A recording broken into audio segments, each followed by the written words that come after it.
ওয়াসসালামু আলা নাবিয়িনা মুহাম্মদ ওয়া আলা আলিহি ওয়া সাহবিহি আজমাইন আম্মা বাদ। আজকে আমরা যেহেতু সূরা আনআম টাচ করব, সেজন্য সূরা আনআম একটু আমরা তারতিব আর হচ্ছে ইয়াগুলা মানে ডিটেলিং গুলা একটু দেখে নেই আহ, এক নজরে কোরআন থেকে। তো তারতিব বিন নুজুল, এটা হচ্ছে 55তম সূরা, নাজিলের সিরিয়ালে 55তম। এর আগে হচ্ছে সূরা হিজর, আর পরে হচ্ছে সূরা সাফফাত নাজিল হয়েছে। আর মুসাফের মধ্যে হচ্ছে 6 নম্বর সূরা। আগে হচ্ছে মাইদা, তারপরে হচ্ছে সূরা আরাফ। হিজরতের আগের বছর নাজিল হয়। এটা মাক্কি সূরা, 165টা আয়া আছে, 6 নম্বর সূরা। আম শব্দের অর্থ হচ্ছে গবাদি পশু। আল্লাহর দেওয়া গবাদি পশুকে কেন্দ্র করে কিছু মানুষ কিভাবে শিরকে লিপ্ত হয় তা এই সূরার 136 নম্বর আয়াতে আম, আলোচনা করা হয়েছে। মোবাইল দাও।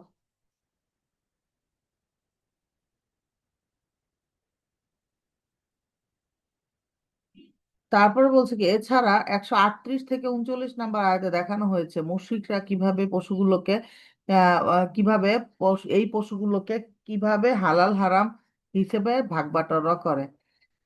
বর্ণনা করা হয়েছে যে ওদের আজগুবি সব নিয়ম নীতি। আল্লাহ এই সূরাটির মাধ্যমে কুসংস্কারে ভরা সেসব কাল্পনিক নীতি ভেঙে দিয়েছেন। সেখান থেকেই তাদের এর নামকরণ করা হয়েছে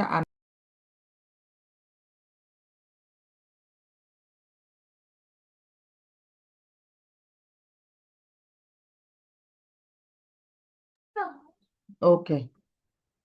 তারপরে বলছে কি, মেজর থিম হচ্ছে তিনটা। 1 নম্বর হচ্ছে মুশরিকদের প্রতি সতর্ক বার্তা, কিয়ামতের দিন মুশরিকদের অবস্থা। 2 নম্বর হচ্ছে শিরক থেকে দূরে থাকার আদেশ, ইব্রাহিম আলাইহি ওয়াসাল্লামের উদাহরণ। 3 নম্বর হচ্ছে আল্লাহর দেওয়া নিয়ামত সমূহ কিভাবে চর্চা হয় শিরকের সাথে, সেটা তার জানাইছে। সূরার শুরুর সাথে শেষের সম্পর্ক।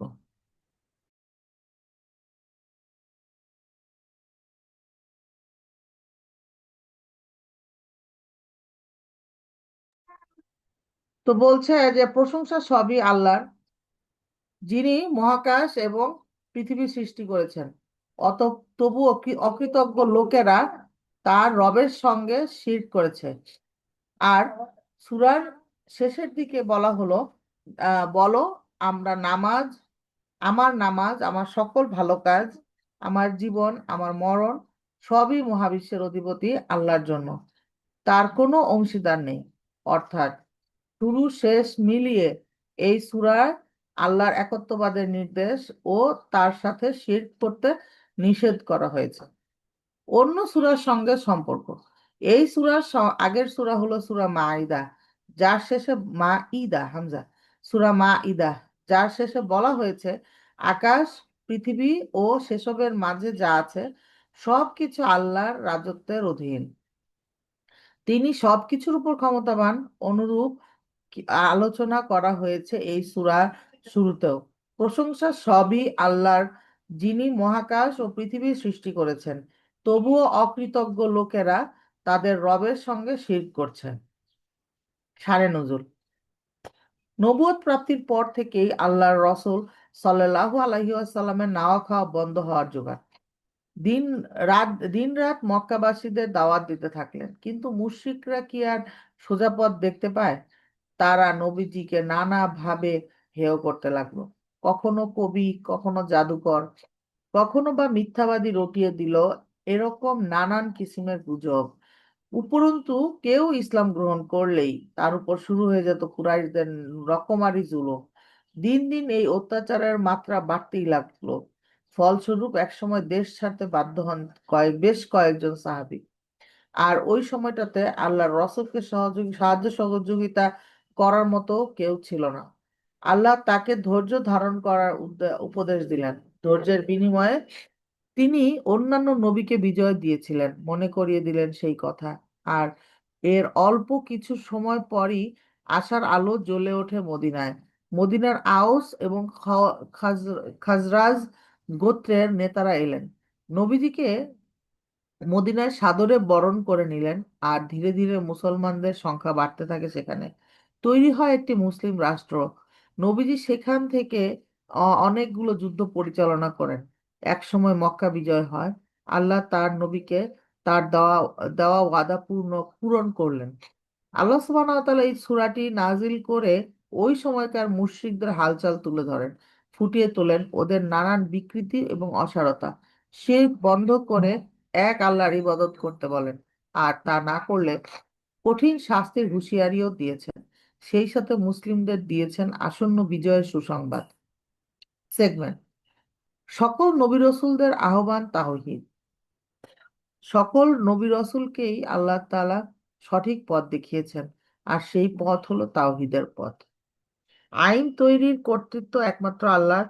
আল্লাহ সত্য ও ইনসাফপূর্ণ বাণী পাল্টে দেওয়ার ক্ষমতা আল্লাহ সত্য এবং ইনসাফপূর্ণ বাণী পাল্টে দেওয়ার ক্ষমতা নেই কারো। নতুন করে আইন বানানোর ক্ষমতাও আর কাউকে দেওয়া হয়নি। তাওহীদ শিরক দ্বন্দ্বের সার কথা। আমরা, আমার নামাজ, আমার যাবতীয় ভালো কাজ, আমার জীবন, আমার মরণ সবই আল্লাহর জন্য। ফজিলত: কুরআনের অল্প কিছু সূরা শুরু হয়েছে আলহামদুলিল্লাহ দিয়ে, মানে সকল প্রশংসা আল্লাহর প্রশংসা করার মাধ্যমে। সূরা আনআম সেগুলোর একটি। বাকিগুলো হলো সূরা ফাতিহা, সূরা কাহাফ, সূরা ফাতির, সূরা সাবা। নবী সাল্লাল্লাহু আলাইহি ওয়াসাল্লাম বলেছেন, যে ব্যক্তি কোরআনের প্রথম 7টি সূরা আঁকড়ে ধরে সে জ্ঞানী। কজ অ্যান্ড ইফেক্ট: সকল ক্ষেত্রে আল্লাহর বিধান মেনে নিলে আল্লাহ মানুষের অন্তরকে দুশ্চিন্তা মুক্ত এবং উদার করে দেন। গতিপথ: সেন্ট্রাল থিম হচ্ছে তাওহীদের আলোকে নীতি নির্ধারণ, মুশরিকদের ভ্রান্ত বিশ্বাসের অসারতা ও পরিণতি। তাওহীদ: মহাকাশ ও পৃথিবী এবং এগুলোর মধ্যে যা কিছু আছে, আল্লাহ সে সবকিছুর একমাত্র মালিক, আর নিয়ম তো একটাই, মালিকের আদেশ অনুযায়ী গোলামরা চলবে। রিসালাত: রসূল পাঠিয়ে আল্লাহ আগে মানুষকে সতর্ক করেন, বারবার তাগিদ দেন এক আল্লাহর উপর ঈমান আনার। এরপরও ঈমান না আনলে তখন আযাব পাঠান। মুশরিকদের কর্মকাণ্ড: মুশরিকরা নিজেদের মন গড়া নিয়ম নীতি তৈরি করে, হালালকে হারাম করে, আর এসব মন গড়া রীতিকে আল্লাহর আইন বলে চালিয়ে দেয়। কিয়ামতের দিন মুশরিকদের শক্ত করে ধরা হবে। তারা তখন বলবে যে আল্লাহর কসম, আমরা কখনো শিরক করিনি। এইভাবে মিথ্যা কথা বলে তারা পার পাবে না, পাবে কঠিন শাস্তি। ওভারভিউ: 1 থেকে 16 আয়াতে দেখব দুনিয়ার সবকিছুর একমাত্র মালিক আল্লাহ তাআলা, তাই ইবাদত পাবার যোগ্য কেবল তিনি। 16 থেকে 32 লাগাতার অবাধ্যতার শাস্তি, জাহান্নাম দেখে কাফিরদের আকুতি। 33 থেকে 50 ইসলাম গ্রহণ করতে আর কাউকে আল্লাহ জোর করেন না। গুনাহ সত্ত্বেও দুনিয়ার পর প্রাচুর্য হলো বিপদের সংকেত। 51 থেকে 67 আন্তরিকভাবে তওবা করলে আল্লাহ মাফ করে দেন। সব রকম বিপদ থেকে তিনিই রক্ষা করেন।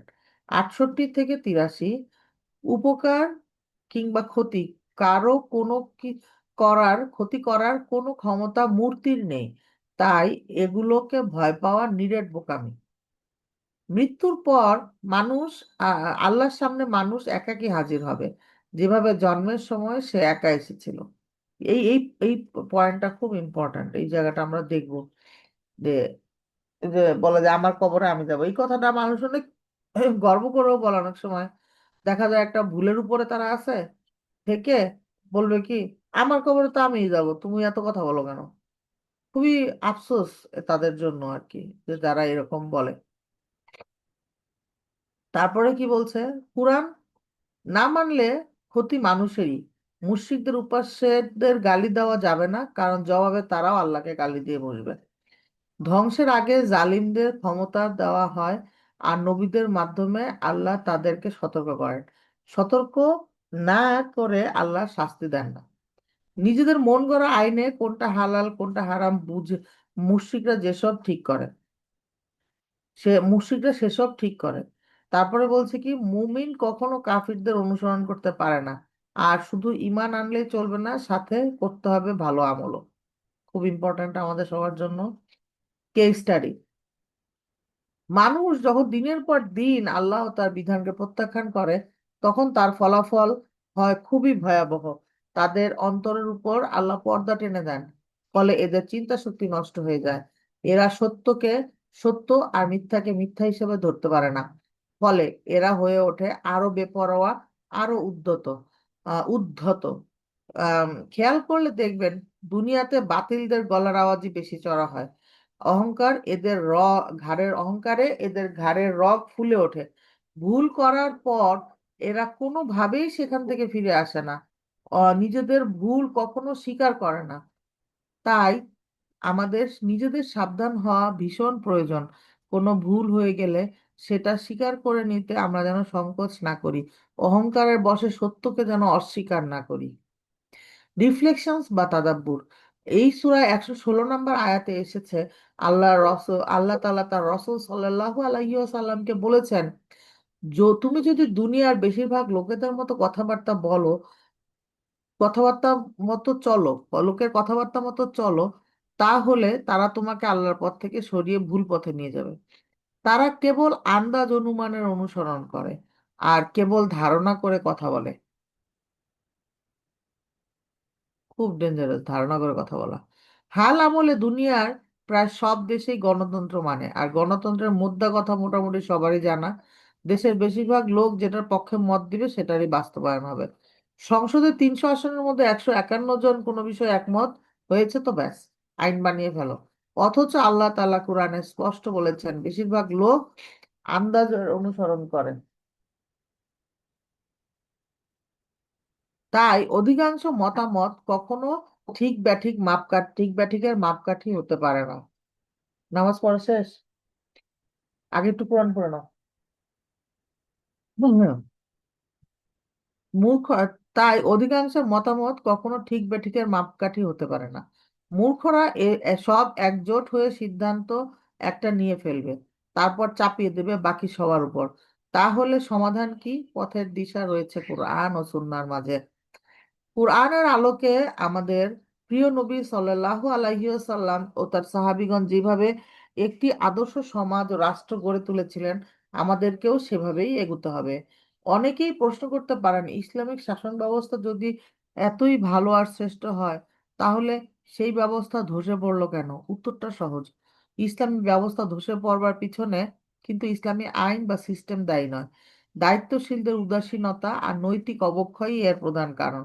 কিন্তু গণতন্ত্র এমনই এক জঞ্জাল, আপনি এখানে যত ভালো মানুষকেই ক্ষমতায় বসান না কেন, দিন শেষে সে স্বৈরাচারী হিসেবে বেরিয়ে আসবে। কারণ গণতন্ত্রই হলো স্বৈরাচার তৈরির মেশিন। ঠিক আছে, আলহামদুলিল্লাহ।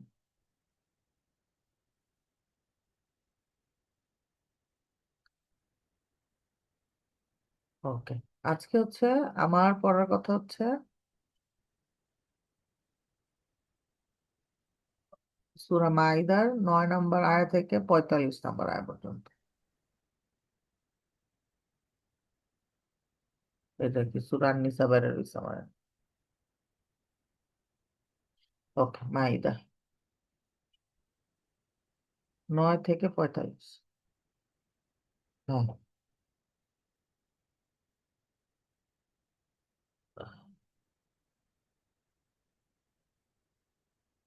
ওকে, আউযু বিল্লাহি মিনাশ শাইতানির রাজিম। 1 মিনিট আপু।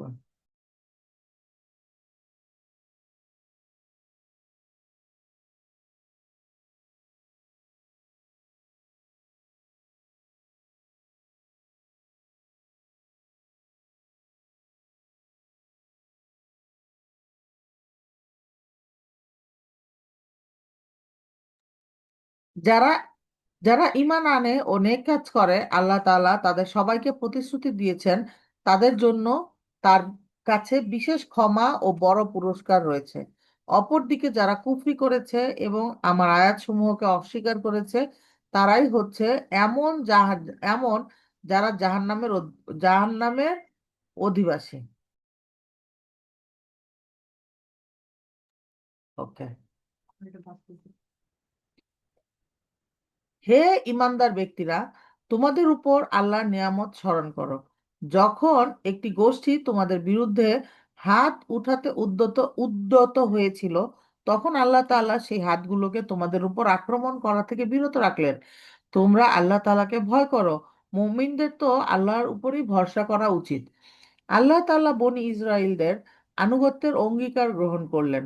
অতঃপর আমি এজন্য আল্লাহ তাআলা তাদের মধ্য থেকে 12 জন সর্দার পাঠালাম। আল্লাহ তাআলা তাদের বললেন, অবশ্যই আমি তোমাদের সাথে আছি। তোমরা যদি নামাজ প্রতিষ্ঠা করো, জাকাত আদায় করো, ঈমান আনো আর আমার রসুলদের উপর, আর যদি তোমরা তাদের সাহায্য সহযোগিতা করো, সর্বোপরি আল্লাহ তাআলা যদি তোমরা আল্লাহ তাআলাকে যদি তোমরা উত্তম ঋণ প্রদান করো, তাহলে অবশ্যই আমি তোমাদের হিসাব থেকে তোমাদের গুনাহসমূহ মোচন করে দেব, এবং অবশ্যই আমি তোমাদের এমন এক জান্নাতে প্রবেশ করাবো যার তলদেশ দিয়ে ঝর্ণাধারা প্রবাহিত। এরপর যদি তোমাদের কোনো ব্যক্তি কুফরি করে, তাহলে সে সরল পথ থেকে অনেক বিচ্যুত হয়ে পড়বে। 13, অতঃপর তাদের সেই অঙ্গীকার ভঙ্গ করার কারণে আমি তাদের উপর অভিশাপ নাজিল করেছি এবং তাদের হৃদয়কে কঠিন বানিয়ে দিয়েছি। তাদের চরিত্র ছিল আহ, তাদের হ্যাঁ, হৃদয়কে আর আল্লাহর তাদের চরিত্র ছিল, ব্র্যাকেট হচ্ছে তাদের চরিত্র ছিল আর কি। তারা আল্লাহর কথাগুলোকে তার নির্দিষ্ট অর্থ থেকে সরিয়ে নিয়ে বিকৃত করে দিত। হিদায়াতের যা কিছু তাদের শিক্ষা দেওয়া হয়েছিল তার অধিকাংশ কথাই তারা ভুলে গেল। তুমি তাদের দেখতে পাবে, তাদের সামান্য একটি অংশ ছাড়া অধিকাংশ মানুষই আল্লাহর সাথে বিশ্বাসঘাতকতা করে চলেছে। তুমি তাদের ক্ষমা করে দাও, যথাসম্ভব তুমি তাদের কার্যকলাপ মার্জনা করো। অবশ্যই আল্লাহ তাআলা কল্যাণকামী মানুষদের ভালোবাসেন। 14, আমি তো তাদের কাছ থেকেও আনুগত্যের অঙ্গীকার গ্রহণ করেছিলাম, যারা আমাকে বলেছে, যারা যারা বলে আমরা হচ্ছি খ্রিস্টান। অতঃপর 1 মিনিট আপু।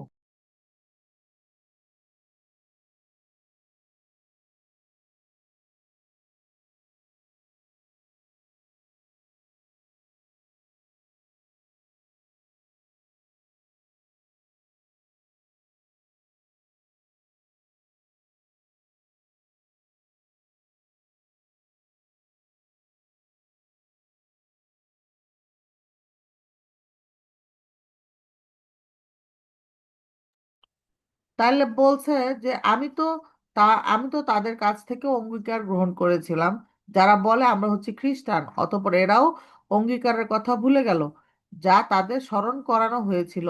অতঃপর আমি তাদের মধ্যে কিয়ামত পর্যন্ত স্থায়ী শত্রুতা ও বিদ্বেষের বীজ বপন করে দিলাম।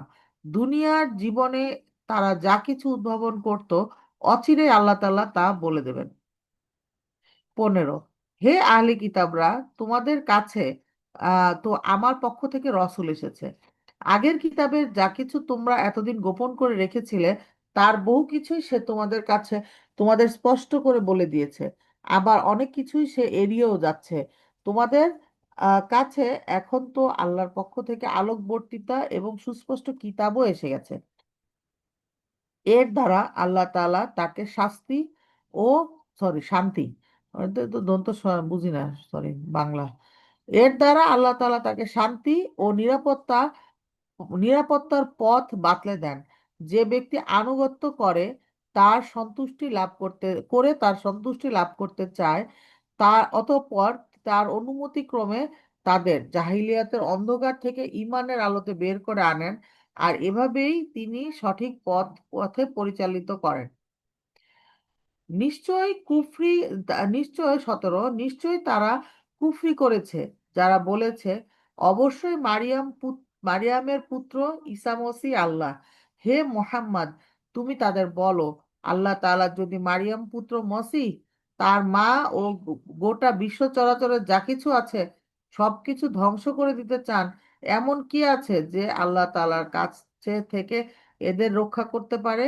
এই আকাশমালা, ভূমণ্ডল ও এর মধ্যবর্তী স্থানে যা কিছু আছে তার সার্বভৌমত্ব আল্লাহ তাআলার জন্যই নির্দিষ্ট। তিনি যা ইচ্ছা তাই সৃষ্টি করেন। আল্লাহ তাআলা সকল বিষয়ের উপর একক ক্ষমতাবান। 18, ইহুদি খ্রিস্টানরা বলে আমরা আল্লাহর সন্তান ও তার প্রিয় পাত্র। তুমি তাদের বলো, তাহলে তিনি তোমাদের গুনাহের জন্য তোমাদের দণ্ড প্রদান করবেন কেন? মূলত তোমরা সবাই তাদেরই কতিপয় তাদেরই অন্তর্ভুক্ত কতিপয় মানুষ যাদের আল্লাহ তাআলা সৃষ্টি করেছেন। তিনি তার বান্দাদের যাকে ইচ্ছা ক্ষমা করে দেন, আবার যাকে ইচ্ছা তিনি শাস্তি প্রদান করেন। আসমানসমূহ ও জমিনের মধ্যবর্তী সবকিছুর একক মালিকানা আল্লাহর তাআলার জন্যই নির্দিষ্ট। তার কাছেই হচ্ছে সবার ফিরে যাওয়ার জায়গা। 19, হে আহলে কিতাবরা, রসূলদের আগমন ধারার দীর্ঘ বিরতির পর আমার পক্ষ থেকে তোমাদের কাছে একজন রসূল এসেছে। সে তোমাদের জন্য আমার কথাগুলোকে সুস্পষ্টভাবে বর্ণনা করেছে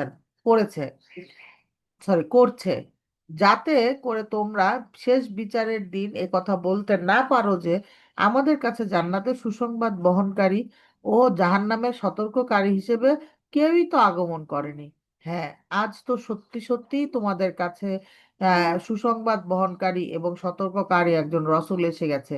বস্তুত আল্লাহ তাআলা সর্ব বিষয়ে শক্তিমান।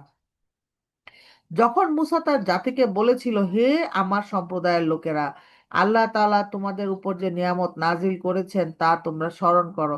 সে নিয়ামতের কথাও স্মরণ করো যখন তিনি তোমাদের মাঝে বহু নবী পয়দা করেছেন। তিনি তোমাদের এই জমিনের শাসনকর্তা বানিয়েছেন। তা এছাড়াও তিনি তোমাদের এমন সব নিয়ামত দান করেছেন যা তিনি সৃষ্টিকুলের কাউকে দান করেননি। হে আমার জাতি, আল্লাহ তাআলা তোমাদের জন্য যে পবিত্র ভূখণ্ড লিখে রেখেছেন, তোমরা তাতে প্রবেশ করো এবং এই অভিযানে কখনো পশ্চাদপসরণ করো না। তারপরও তোমরা যদি ফিরে আসো তাহলে ভীষণ ক্ষতিগ্রস্ত হবে। 22, তারা বলল, হে মূসা, সেখানে তো এক দুর্দণ্ড প্রতাপশালী সম্প্রদায় রয়েছে। তারা সেখান থেকে বেরিয়ে না আসা পর্যন্ত আমরা কিছুতেই সেখানে প্রবেশ করব না। হ্যাঁ, তারা সেখান থেকে বেরিয়ে এলে আমরা অবশ্যই সেখানে প্রবেশ করব।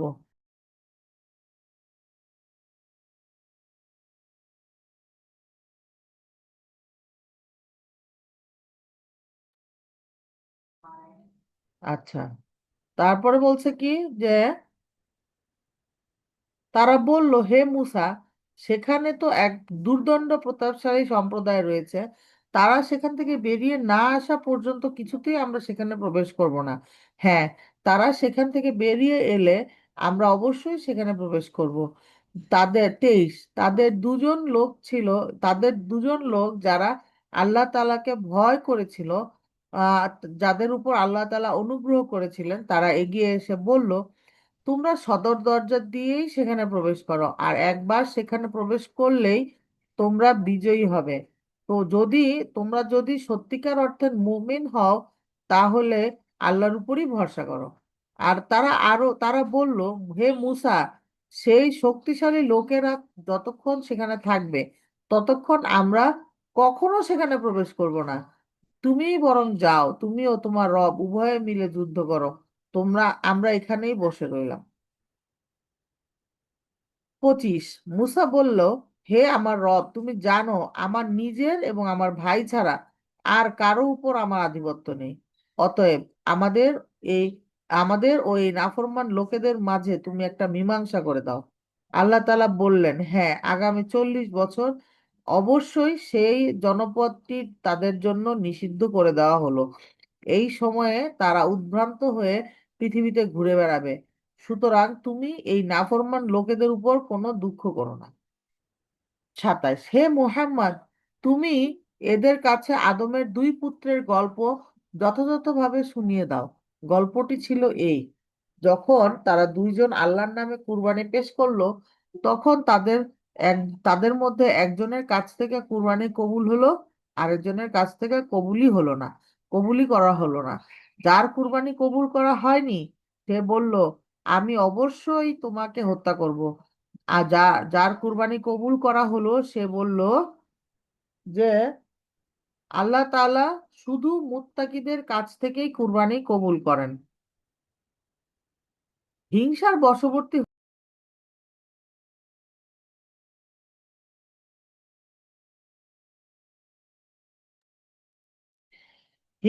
বশবর্তী হয়ে তুমি যদি আজ আমাকে হত্যা করার জন্য আমার দিকে তোমার হাত বাড়াও, তাহলে মনে রেখো আমি কিন্তু তোমাকে হত্যা করার জন্য তোমার প্রতি আমার হাত বাড়াবো না।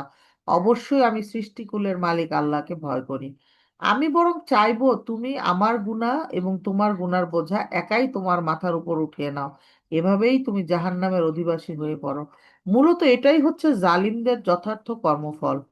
অতঃপর তার কুপ্রবৃত্তি তাকে নিজ ভাইয়ের হত্যার কাজে উস্কানি দিল। এক পর্যায়ে সে খুন করে ফেলল এবং এই কাজের ফলে সে ক্ষতিগ্রস্তদের অন্তর্ভুক্ত হয়ে গেল। অতঃপর আল্লাহ তাআলা সেখানে একটি কাক পাঠালেন। কাকটি হত্যাকারীর সামনে এসে মাটি খুঁড়তে লাগলো। উদ্দেশ্য তাকে দেখানো কিভাবে সে তার ভাইয়ের লাশ লুকিয়ে রাখবে। এটা দেখে সে নিজে নিজে বলতে লাগলো, হায়, আমি তো এই কাকটির চাইতেও অক্ষম হয়ে পড়েছি যে আমি আমার ভাইয়ের লাশটা গোপন করব। অতঃপর সে সত্যি সত্যি নিজের কৃতকর্মের জন্য অনুতপ্ত হলো। এই ঘটনার কারণেই পরবর্তীকালে আমি বনি ইসরায়েলদের জন্য এই বিধান জারি করলাম যে কোনো মানুষকে হত্যা করা কিংবা পৃথিবীতে ধ্বংসাত্মক কাজ করার শাস্তি প্রদান ছাড়া অন্য কোনো কারণে কেউ যদি কাউকে হত্যা করে, সে যেন গোটা মানব জাতিকেই হত্যা করলো। আবার এমনি ভাবে যদি একজন একজন কেউ একজনের প্রাণ রক্ষা করে, তবে সে যেন গোটা মানব জাতিকেই বাঁচিয়ে দিল। এদের কাছে আমার রসূলরা সুস্পষ্ট নিদর্শন নিয়ে এসেছিল। তারপরও এদের অধিকাংশ লোক এই জমিনের বুকে সীমা লঙ্ঘনকারী হিসেবেই থেকে গেল। Slow, slow. যারা আল্লাহ তাআলা ও তার রসূলের বিরুদ্ধে যুদ্ধ করে, যারা আল্লাহ তাআলা ও তার রসূলের বিরুদ্ধে যুদ্ধ করে এবং আল্লাহর জমিনে বিপর্যয় সৃষ্টি করার অপচেষ্টা করে, তাদের শাস্তি হচ্ছে তাদের হত্যা করা কিং হবে, কিংবা তাদের শূলবিদ্ধ করা হবে, অথবা বিপরীত দিক থেকে তাদের হাত পা কেটে ফেলা হবে, কিংবা দেশ থেকে তাদের নির্বাসিত করা হবে। এই অপমানজনক শাস্তি হচ্ছে তাদের দুনিয়ার জীবনের জন্য। আখিরাত পরকালের তাদের জন্য ভয়াবহ আযাব তো রয়েছেই। তবে এটা তাদের জন্য নয় যাদের উপর তোমার আধিপত্য স্থাপিত হবার আগেই তারা তওবা করেছে। তোমরা জেনে রাখো, আল্লাহ তাআলা একান্ত ক্ষমাশীল, পরম করুণাময়। কঠিন একটা সুযোগ আসতেছে আমাদের সবার সামনে তওবা করার। মানে রমাদানে তওবা করে এটা তো, মানে আমরা জানি যে যে হাদিসে জিবরিল না, যে জিবরিল আলাইহিস সালাম যে হাদিস নিয়ে আসছে, বলতে জিবরিল আলাইহিস সালামের সাথে কথা বলছিলেন না নবী সাল্লাল্লাহু আলাইহি সাল্লাম, যে রমাদান পাইলো আর তার গুনাহ মাফ করাইতে পারলো না যে ব্যক্তি, তার তার উপরে আমা আমা ওই কি অভিশাপ। তো মনে কর নবী সাল্লাল্লাহু আলাইহি সাল্লাম কি বলছেন, আমিন। সো আমরা এই তওবা করার, মানে গুনাহ মাফের যে একটা সুযোগ, একটা কঠিন সুযোগ সামনে আর একটা দিন পরে শুরু হচ্ছে।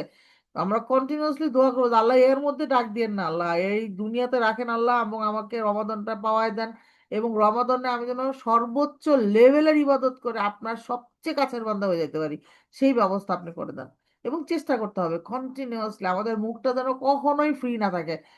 মনে করেন চাঁদ দেখার পরের থেকে শুরু করবেন, যখনই বসে থাকবো আমরা যেন ইস্তেগফার করতে থাকি, আস্তাগফিরুল্লাহ আস্তাগফিরুল্লাহ আস্তাগফিরুল্লাহ আস্তাগফিরুল্লাহ। ইটস ওকে, নট নেসেসারি যে প্রতিবার আমাকে সাইয়্যিদুল ইস্তেগফার পড়তে হবে। আস্তাগফিরুল্লাহ পড়তে থাকবো, এবং মনে মনে যদি আমরা গুনাহের কথা মনে করতে পারি সে তো আরো ভালো। আর যদি মনে নাও হয় তাও মুখ দিয়ে আস্তাগফিরুল্লাহ আস্তাগফিরুল্লাহ আস্তাগফিরুল্লাহ করবো। এবং খাঁটি নিয়তে আমরা তো আবার রুলস দেখছি, আমরা এতদিন আলহামদুলিল্লাহ আমরা অনেক অনেক কিছু জানছি, অনেক অল্প সময় আল্লাহ সুবহানাহু ওয়া তাআলা আমাদেরকে অনেক কিছু জানার সুযোগ করে দিয়েছেন। আমরা তাজকিয়াতুন নফসে অনেক কিছু জানছি যে কিভাবে তওবা করব, কিভাবে দোয়া করব, কিভাবে আল্লাহর প্রিয় হব। তো আমরা সেই জিনিসগুলো অ্যাপ্লাই করব নিজেদের উপরে, করে সেই কথাগুলো মনে করে করে আমরা দরকার পড়লে 30 দিনে বড় কোনো গুনাহের জন্য আমরা 30 দিনে যেই যেই সময় আমাদের মনে হবে সাথে সাথে আমরা তওবা করব। আমরা দরকার পড়লে নামাজও আছে, নফল নফল নামাজ, আপনি চাইলে নফল নামাজ পড়ে আল্লাহর কাছে দোয়া করতে পারেন যে আল্লাহ আমি, আপনি আমার দোয়া কবুল করেন আমাকে, আমার আমার সেই গুনাহ থেকে আমি খুবই লজ্জিত, আল্লাহ আমি যেটা করে ফেলছি ভুল, আমাকে ক্ষমা করে দেন। শুধুমাত্র এবং শুধুমাত্র মানে আল্লাহ সুবহানাহু ওয়া তাআলাই পারেন আমাদেরকে ক্ষমা করে দিতে, আর কেউ পারে না।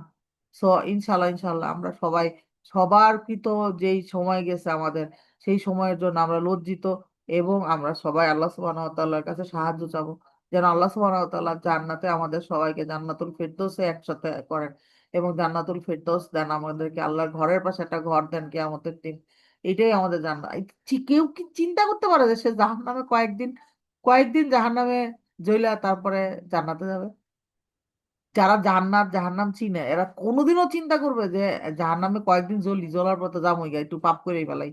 কেউ চিন্তা করবে না। সো আল্লাহ সুবহানাহু ওয়া তাআলা যেন শুধু আমাদেরকে ভয় পাওয়া না, জাহান্নামে যাওয়ার উপযুক্ত যেসব কাজ, জাহান্নামে যাওয়ার সঙ্গে কানেক্টেড যেসব কাজ, সেসব কাজ থেকে আল্লাহ সুবহানাহু ওয়া তাআলা যেন আমাদেরকে হাজার হাজার মাইল দূরে রাখেন। আমাদের মাথার মতো যেন এগুলা না আসে কখনো যে এগুলো তো আমাদের জাহান্নামে নিয়ে যাবে, আমি কেন এগুলা করব। তো ইনশাল্লাহ ইনশাল্লাহ আল্লাহ সুবহানাহু ওয়া তাআলার কাছে সবাই সবার জন্য দোয়া করবো যে আল্লাহ, আমরা এতদিন যারা সবাই একসাথে পড়ালেখা করছে, আল্লাহ আপনি আমাদের সবাইকে মানে যার যার ক্যাপাবিলিটি অনুযায়ী হাইয়েস্ট লেভেলের ইবাদত করার তৌফিক দান করে দেন, এবং আপনি কবুল করার তৌফিক কবুল করে নেন, এবং আপনি আমাদেরকে আপনার প্রিয় ইবাদত গুলো আপনার পছন্দের মতো করে করার তৌফিক দান করে দেন। ইবাদত তো সবাই করবে, কিন্তু আল্লাহর প্রিয় ইবাদত কোনগুলো আমরা কি জানি? জানলেও মনে থাকবে না, দেখা যাবে যে ওই সময় মনে নাই। তো এই জন্য আমরা এগুলো বলবো যে রিপিটেডলি আল্লাহ সুবহানাহু ওয়া তাআলা যেন আমাদেরকে তার প্রিয় ইবাদত গুলো বা করার তৌফিক দান করে দেন, আমিন। তারপরে কি বলছে এখানে যে তবে এটা তাদের জন্য নয় যাদের উপর তোমার আচ্ছা এটা তো পড়ছি যে হে মানুষ, তোমরা যারা ঈমান এনেছো আল্লাহ তাআলাকে ভয় করো এবং তার দিকে এগিয়ে যাওয়ার উপায় খুঁজতে থাকো। এই দেখছেন, এটাই বলতেছিলাম যে আল্লাহর কাছাকাছি যাইতে হবে। এটাই আমরা বলবো যে আল্লাহ এমন সব ইবাদত এর মধ্যে আমাদেরকে ইনক্লুড করেন যেগুলো দিয়ে আমি আপনার প্রিয় হইতে পারবো, আপনার কাছাকাছি যেতে পারবো। উপায় খুঁজতে থাকো, ওই যে এগিয়ে যাওয়ার উপায় খুঁজতে থাকো। তার দিকে এগোনোর একটা বড় উপায় হচ্ছে তোমরা তার পথে জিহাদ করো। জিহাদ মানে কিন্তু ঢাল তলোয়ার নিয়ে খালি মারামারি করা না। এই যে আমি একটা খারাপ কাজ থেকে বেঁচে থাকার চেষ্টা করতেছি, এটাও একটা জিহাদ। এই যে আমি পাঁচ ওয়াক্ত নামাজ টাইমলি খুশু খুশুর সাথে পড়ার চেষ্টা করতেছি, এটাও একটা জিহাদ, তাই না? তো এগুলো সবগুলাই জিহাদ। আশা করা যায় তোমরা সফল কাম হতে পারবে। তো গুনাহ থেকে বেঁচে থাকাও যেমন জিহাদ, ভালো কাজ করার চেষ্টা করাটাও তেমন জিহাদ। তো ইনশাল্লাহ ইনশাল্লাহ আমরা সবাই আল্লাহর খুশির জন্য সব কাজ করব, তাইলেই আমাদের নিয়ত ঠিক হয়ে যাবে ইনশাল্লাহ। অবশ্য যারা ঈমান আনতে অস্বীকার করছে, কিয়ামতের দিন তাদের পৃথিবীর সমুদ্র ধন দৌলত ও যদি তাদের করায়ত্ত থাকে, তার সাথে আরো যদি সমপরিমাণ তাদের কাছে দেওয়া হয়, এই সমুদ্র সম্পদকে মুক্তিপণ হিসেবে দান করেও যদি তারা কিয়ামতের দিন জাহান্নামের আযাব থেকে মুক্তি পেতে চায়, তাও সম্ভব হবে না। তাদের কাছ থেকে সেদিন কিছুই গ্রহণ করা হবে না। তাদের জন্য সেদিন কঠোর আযাব নির্ধারিত থাকবে। সেদিন সেদিন বারবার দোজখের আগুন থেকে বেরিয়ে আসতে চাইবে, কিন্তু কিছুতেই তারা সেখান থেকে বেরিয়ে আসতে পারবে না। তাদের জন্য চিরস্থায়ী নির্দিষ্ট আযাব নির্দিষ্ট হয়ে আছে। পুরুষ ও নারী এদের মধ্যে যে কেউই চুরি করবে, এদের উভয়ের হাত কেটে ফেলো। এটা তাদের কর্মফল। এটা আল্লাহর পক্ষ থেকে একটা শিক্ষণীয় নির্ধারিত দণ্ড। আল্লাহ তাআলা মহাশক্তিশালী, প্রবল প্রজ্ঞাময়। যে ব্যক্তি তার জুলুমের পর আল্লাহ তাআলার কাছে তওবা করবে এবং নিজের সংশোধন করে নেবে, অবশ্যই আল্লাহ তাআলা তার প্রতি দয়া পরবশ হবেন। নিঃসন্দেহে আল্লাহ তাআলা বড় ক্ষমাশীল, দয়াময়। তুমি কি জানো না আকাশমণ্ডলী ও জমিনের একক সার্বভৌমত্ব একমাত্র আল্লাহ তাআলার জন্য। তিনি যাকে ইচ্ছা শাস্তি দেন, আবার যাকে ইচ্ছা তিনি মাফ করে দেন। আল্লাহ তাআলা সব কিছুর উপর একক ক্ষমতাবান। হে আল্লাহর রসূল না হে রসূল, যারা দ্রুত গতিতে কুফরির পথে ধাবিত হচ্ছে, এদের এই বিষয়টি যেন তোমাকে দুঃখ না দেয়। এরা সেই দলের লোক যারা মুখে বলে আমি আমরা ঈমান এনেছি, কিন্তু সত্যিকার অর্থে তাদের অন্তর কখনো ঈমান আনেনি। অপরদিকে যারা ইহুদি, তারাও মিথ্যা কথা শোনার জন্য সদা কান খাড়া করে রাখে, এবং তাদের বন্ধু সম্প্রদায়ের যেসব লোক কখনো তোমার কাছে আসেনি, এরা সেই অপর সম্প্রদায়টির জন্য নিজেদের কান খাড়া করে রাখে। তারা আল্লাহর কিতাবের কথাগুলো আপন জায়গায় বিন্যস্ত থাকার পরও তাকে বিকৃত করে এবং অন্যদের কাছে বলে, হ্যাঁ, যদি এই ধরনের বিধান তোমাদের দেওয়া হতো তাহলে তোমরা তা গ্রহণ করো, আর তা দেওয়া না হলে তোমরা সতর্ক থেকো। আসলে আল্লাহ তাআলা যার পথচ্যুতি চান, তাকে আল্লাহ পাকড়াও থেকে বাঁচানোর জন্য তাকে আল্লাহর পাকড়াও থেকে বাঁচানোর জন্য তুমি কিছুই করতে পারো না।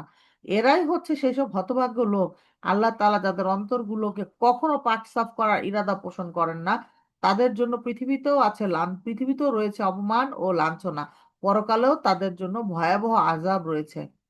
ইহুদিদের চরিত্র হচ্ছে এরা যেমন মিথ্যা কথা শুনতে অভ্যস্ত, তেমনি এরা হারাম মাল খেতেও ওস্তাদ। এরা যদি কখনো কোনো বিচার নিয়ে তোমার কাছে আসে, তুমি চাইলে তাদের বিচার করতে পারো কিংবা তাদের উপেক্ষা করো। যদি তুমি এদের উপেক্ষা করো তাহলে নিশ্চিত থাকো এরা কখনো তোমার কোনো অনিষ্ট করতে পারবে না। তবে যদি তুমি তাদের বিচার ফয়সালা করো তাহলে অবশ্যই ন্যায় বিচার করবে। নিঃসন্দেহে আল্লাহ তাআলা ন্যায় বিচারকদের ভালোবাসেন। এসব লোক কিভাবে তোমাকে বিচারক মানবে যখন তাদের নিজেদের কাছে আল্লাহর পাঠানো তাওরাত মজুদ আছে? তাতে তো আল্লাহর বিধান আছে, তাতেও তো আল্লাহর বিধান আছে। তুমি যাই করো না কেন, তা এরপরই এরা তোমার কাছ থেকে মুখ ফিরিয়ে নেবে। এরা কেউই আল্লাহর কিতাবে বিশ্বাসী নয়। 44, অবশ্যই আমি মুসার কাছে তাওরাত নাজিল করেছি, তাতে আমার হিদায়াত ও আলোকবর্তিতা ছিল। নবী আমার আমার নবীরা আমার বিধানের ওর আনুগত্য করত, আর তারা ইহুদি জাতিকে এই হিদায়াতের মোতাবেকই ফয়সালা করে দিত। নবীদের পর তাদের জ্ঞান সাধক ও ধর্মীয় পণ্ডিতরাও এই বিষয়ে এই অনুযায়ী বিচার আচার করত, কেননা নবীর পর আল্লাহর কিতাব সংরক্ষণ করার দায়িত্ব এদেরই দেওয়া হয়েছিল। তারা নিজেরাও এর উপর সাক্ষী ছিল। সুতরাং তোমরা মানুষদের ভয় না করে একান্তভাবে আমাকেই ভয় করো, আর আমার আয়াতসমূহকে তাদের মতো সামান্য মূল্যে বিক্রি করো না। যারা আল্লাহর নাজিল করা আইন অনুযায়ী বিচার ফয়সালা করে না, তারাই হচ্ছে কাফির। 45, যেখানে আমি তোমাদের যেখানে আমি তাদের জন্য এই ফৌজদারি বিধান নাজিল করেছিলাম যে প্রত্যেক জানের বদলে জান, চোখের বদলে চোখ, নাকের বদলে নাক, কানের বদলে কান, দাঁতের বদলে দাঁত, শাস্তি প্রয়োগের এই সময় এই শারীরিক জখমটাই কিন্তু আসল দণ্ড বলে বিবেচনা করবে। অবশ্য বাদীর পক্ষে কেউ যদি এই দণ্ড মাফ করে দিতে চায় তাহলে তা আর নিজের গুনাহখাতার জন্য কাফফারা হিসেবে পরিগণিত তা তার নিজের গুনাহখাতার জন্য কাফফারা হিসেবে পরিগণিত হবে। আর যারা আল্লাহর নাজিল করা বিধান অনুযায়ী বিচার ফয়সালা করে না, তারাই হচ্ছে জালিম।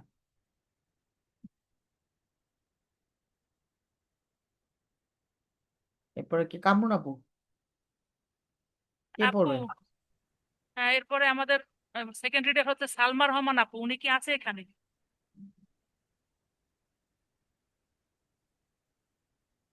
নাই নাই।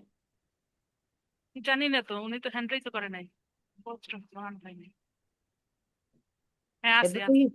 আছে তো আপু অ্যাটেন্ডেন্স। তাহলে আমি আমি স্ক্রিন শেয়ার করি তাহলে। দাঁড়ান একটু, দাঁড়ান আমি একটু পোস্ট করে বরাবর অফ অফ করে দিচ্ছি আমারটা।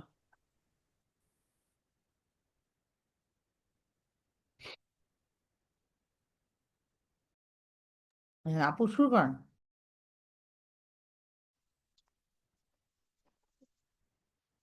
দেখা যাচ্ছে।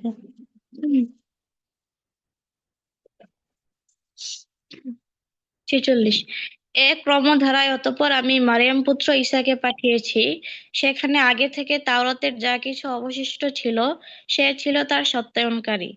আর আমি তাকে ইনজিল দান করেছি, তাতে ছিল হেদায়েত ও নূর। তখন তাওরাতের যা কিছু তার ছি- তা-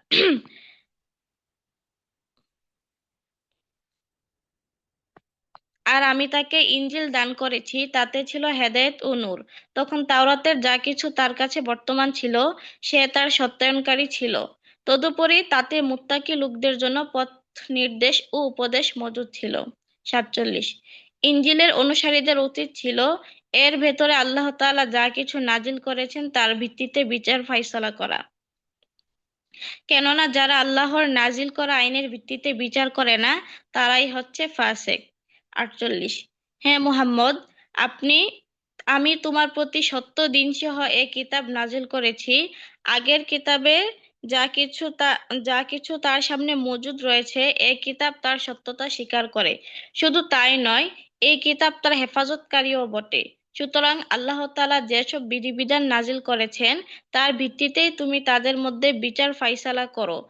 আর বিচারের সময় তোমার নিজের কাছে যে সত্য দিন এসেছে তার থেকে সরে গিয়ে তাদের খেয়াল খুশির অনুসরণ করো না, কেননা আমি তোমাদের প্রতিটি সম্প্রদায়ের জন্য শরীয়ত ও কর্মপন্থা নির্ধারণ করে দিয়েছি। আল্লাহ তাআলা চাইলে তোমাদের সবাইকে সবাইকে একে উম্মত বানিয়ে দিতে পারতেন, কিন্তু তিনি তোমাদের যা দিয়েছেন তা দিয়ে তোমাদের যাচাই বাছাই করে নিতে চান। অতএব ভালো কাজ অতএব ভালো কাজে তোমরা সবাই প্রতিযোগিতা করো, কেননা আল্লাহ তাআলার কাছে তোমাদের সকলের প্রত্যাবর্তন করার স্থান।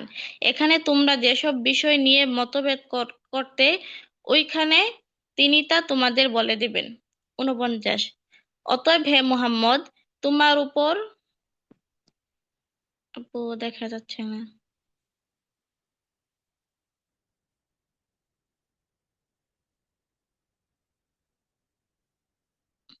ও স্ক্রিন আসেনি।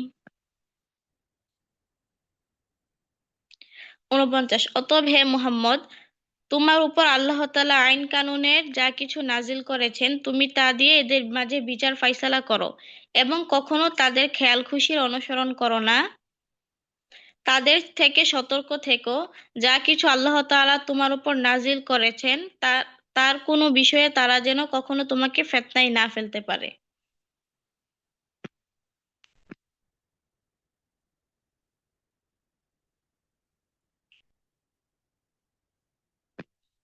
আপু স্ক্রিন।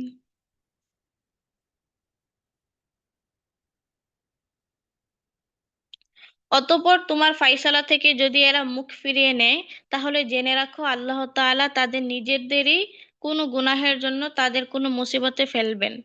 অবশ্যই মানুষের মাঝে অধিকাংশ হচ্ছে অবাধ্য। 50। তবে কি তারা পুনরায় জাহিলিয়াতের বিচার ব্যবস্থা তালাশ করছে? অথচ যারা আল্লাহতে একনিষ্ঠভাবে বিশ্বাস করে তাদের কাছে আল্লাহ তাআলার চাইতে উত্তম বিচারক আর কে হতে পারে? 51। হ্যাঁ ঈমানদার লোকেরা, তোমরা কখনো ইহুদি খ্রিস্টানদের নিজেদের বন্ধু হিসেবে গ্রহণ করো না, কেননা এরা নিজেরা সব সময় একে অপরের বন্ধু। তোমাদের মধ্যে কেউ যদি এদের কাউকে বন্ধু বন্ধু বানিয়ে নেয় তাহলে সে অবশ্যই তাদের দলভুক্ত হয়ে যাবে। আর আল্লাহ তাআলা কখনো জালেম সম্প্রদায়কে হেদায়েত দান করেন না। 52। অতঃপর যাদের অন্তরে মুনাফিকের ব্যাধি রয়েছে তাদের তুমি দেখবে তারা বিশেষ তৎপরতার সাথে এই বলে তাদের সাথে মিলিত হচ্ছে, আমাদের আশঙ্কা কোনো বিপর্যয় এসে আমাদের উপর আপতিত হবে, পরে হয়তো আল্লাহ তাআলা তোমাদের কাছে বিজয় নিয়ে আসবেন, কিংবা তার কাছ থেকে অন্য কিছু অনুগ্রহ তিনি দান করবেন।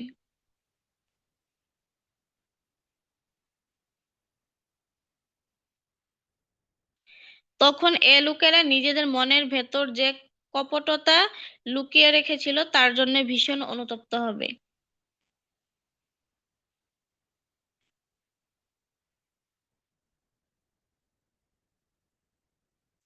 53।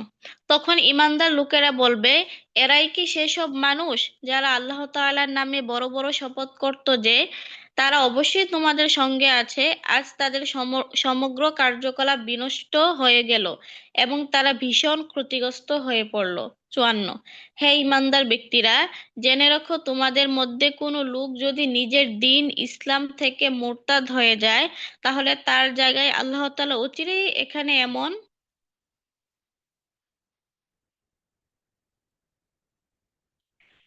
এক সম্প্রদায় নিয়ে আসবেন যাদের তিনি ভালোবাসবেন, তারাও তাকে ভালোবাসবেন।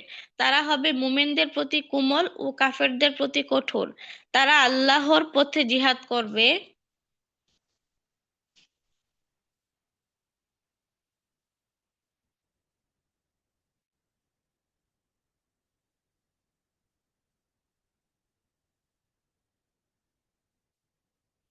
তারা আল্লাহর পথে জিহাদ করবে, কোনো নিন্দুকের নিন্দাকে তারা ভয় করবে না। মূলত এটা হচ্ছে আল্লাহর অনুগ্রহ, যাকে চান তাকেই তিনি তা দান করেন। আল্লাহ তাআলা প্রাচুর্যময় ও প্রজ্ঞাময়। 55। অবশ্যই তোমাদের পৃষ্ঠপোষক হচ্ছেন আল্লাহ তাআলা, তার রাসূল এবং সেসব ঈমানদার লোকেরা যারা নামাজ প্রতিষ্ঠা করে, যাকাত আদায় করে, সর্বোপরি আল্লাহ তাআলার তাআলার সামনে যারা অবনমিত থাকে। 56। আর যে ব্যক্তি আল্লাহ তাআলা, তার রসূল ও ঈমানদারদের নিজের বন্ধুরূপে গ্রহণ করবে, তারা যেন জেনে রাখে অবশ্যই আল্লাহর দল বিজয়ী হবে। 57। হে ঈমানদার লোকেরা, তোমাদের আগে যাদের আল্লাহ তাআলার কিতাব দেওয়া হয়েছিল তাদের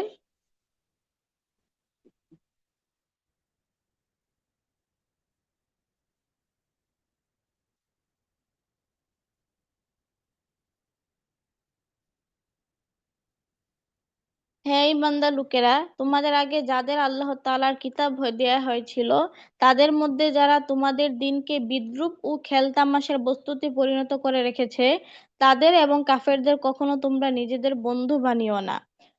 যদি তোমরা সত্যিকার অর্থে মুমিন হয়ে থাকো, তাহলে একমাত্র আল্লাহ তাআলাকেই বন্ধু বানাও এবং তাকেই ভয় করো। 58। যখন তোমরা মানুষদের নামাজের জন্য ডাকো, তখন এ ডাককে এরা হাসি তামাশা ও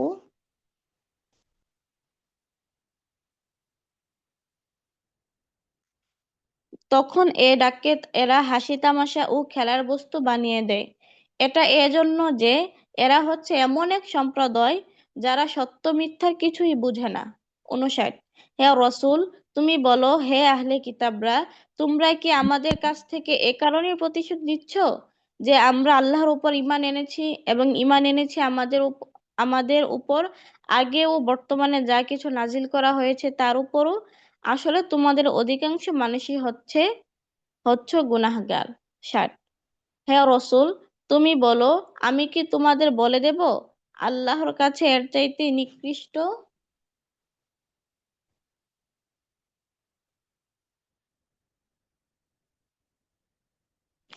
আল্লাহর কাছে এর চাইতে নিকৃষ্ট শাস্তি কে পাবে? হ্যাঁ, সে লোক হচ্ছে যার উপর আল্লাহ তাআলা অভিশাপ দিয়েছেন, যার উপর তার ক্রোধ রয়েছে এবং যাদের কিছু লোককে তিনি বানর, কিছু লোককে শুয়োরে পরিণত করে দিয়েছেন। যারা মিথ্যা মাবুদের আনুগত্য করেছে, এরাই হচ্ছে সেসব লোক পরকালে যাদের অবস্থান হবে অত্যন্ত নিকৃষ্ট এবং দুনিয়াতেও এরা সরল পথ থেকে বহুদূরে বিচ্যুত হয়ে পড়বে।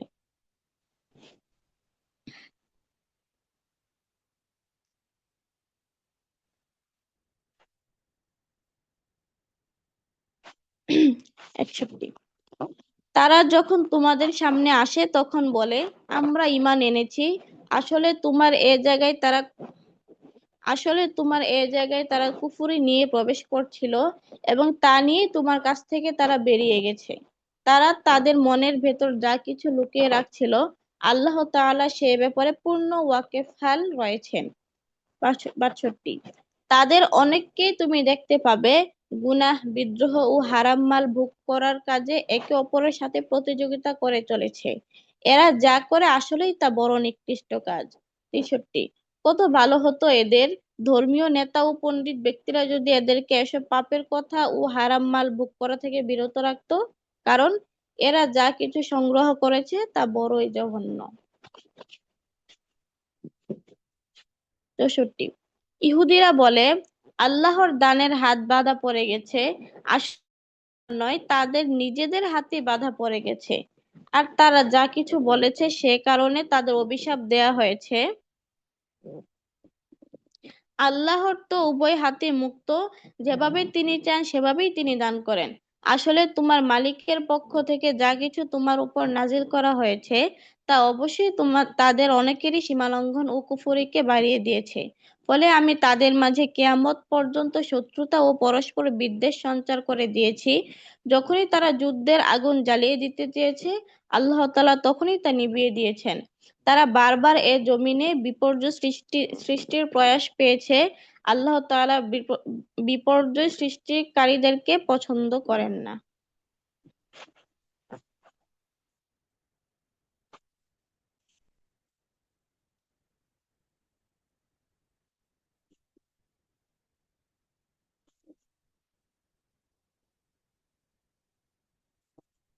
65। যদি আহলে কিতাবরা ঈমান আনতো এবং আল্লাহকে ভয় করত, তাহলে অবশ্যই আমি তাদের গুনাহ খাতা মুছে দিতাম। অবশ্যই আমি তাদের নিয়ামতে পরিপূর্ণ জান্নাতে প্রবেশ করাতাম। 66। যদি তারা আল্লাহর জমিনে তাওরাত ও ইনজিল এবং যা তাদের উপর তাদের মালিকের কাছ থেকে নাজিল করা হয়েছে তা প্রতিষ্ঠা করত,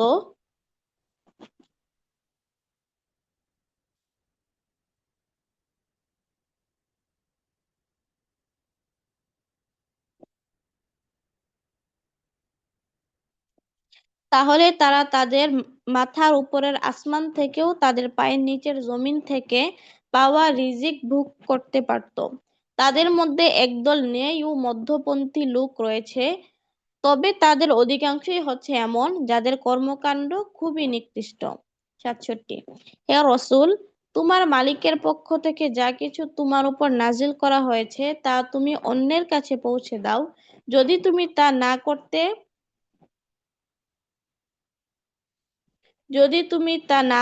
না করো তাহলে তুমি তা মানুষদের কাছে তার বার্তা পৌঁছে দিলে না।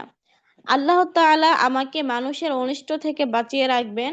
আল্লাহ তাআলা কখনো কোনো কাফের জাতিকে পথ প্রদর্শন করেন না। 68। তুমি তাদের বলো, হে আহলে কিতাবরা, যতক্ষণ পর্যন্ত তোমরা তাওরাত, ইনজিল ও তোমাদের প্রতি তোমাদের মালিকের পক্ষ থেকে যা নাজিল করা হয়েছে তা এ জমিনে প্রতিষ্ঠিত না করবে, ততক্ষণ পর্যন্ত মনে করতে হবে তোমরা কোনো কিছুর উপরই প্রতিষ্ঠিত নেই। তোমার মালিকের কাছ থেকে যা কিছু তোমার প্রতি নাজিল করা হয়েছে, গোঁড়ামির কারণে তা অবশ্যই তাদের অনেকেরই সীমালঙ্ঘন ও কুফরীকে বাড়িয়ে দেবে। সুতরাং তুমি এই কাফের সম্প্রদায়ের জন্য মোটেই আফসোস করবে না।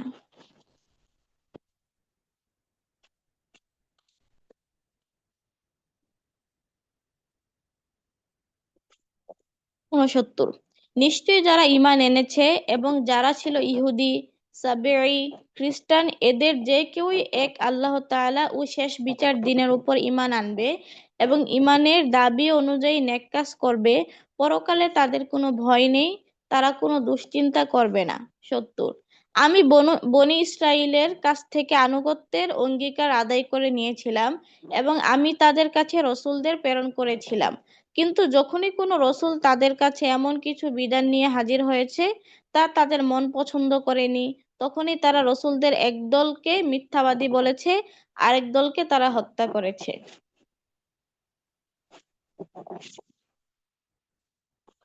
71। তারা ধরে নিয়েছিল এত কিছু করা সত্ত্বেও তাদের জন্য কোনো বিপর্যয় থাকবে না, তাই তারা সত্য গ্রহণ করার ব্যাপারে অন্ধ ও বধির হয়ে থাকলো। তারপরও আল্লাহ তাআলা তাদের উপর পরবশ হলেন, অতঃপর তাদের অনেকেই আবার অন্ধ ও বধির হয়ে গেল। তারা যা কিছু করছে আল্লাহ তাআলা তা পর্যবেক্ষণ করছেন।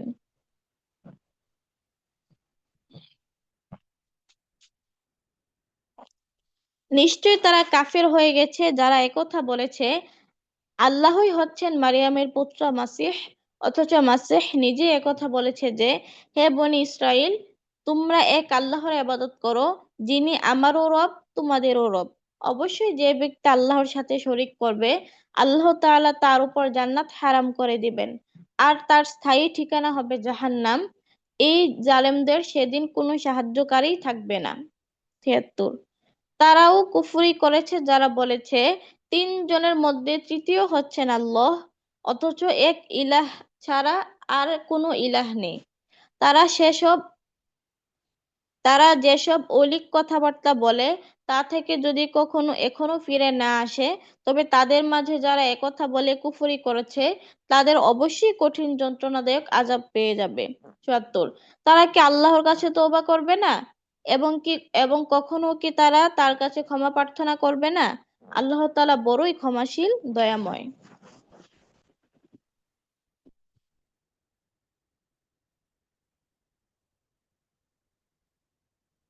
৭৫। মারিয়াম পুত্র মাসিহ তো রাসূল ছাড়া কিছুই ছিল না, তার আগেও তার মতো অনেক রসূল গত হয়েছে।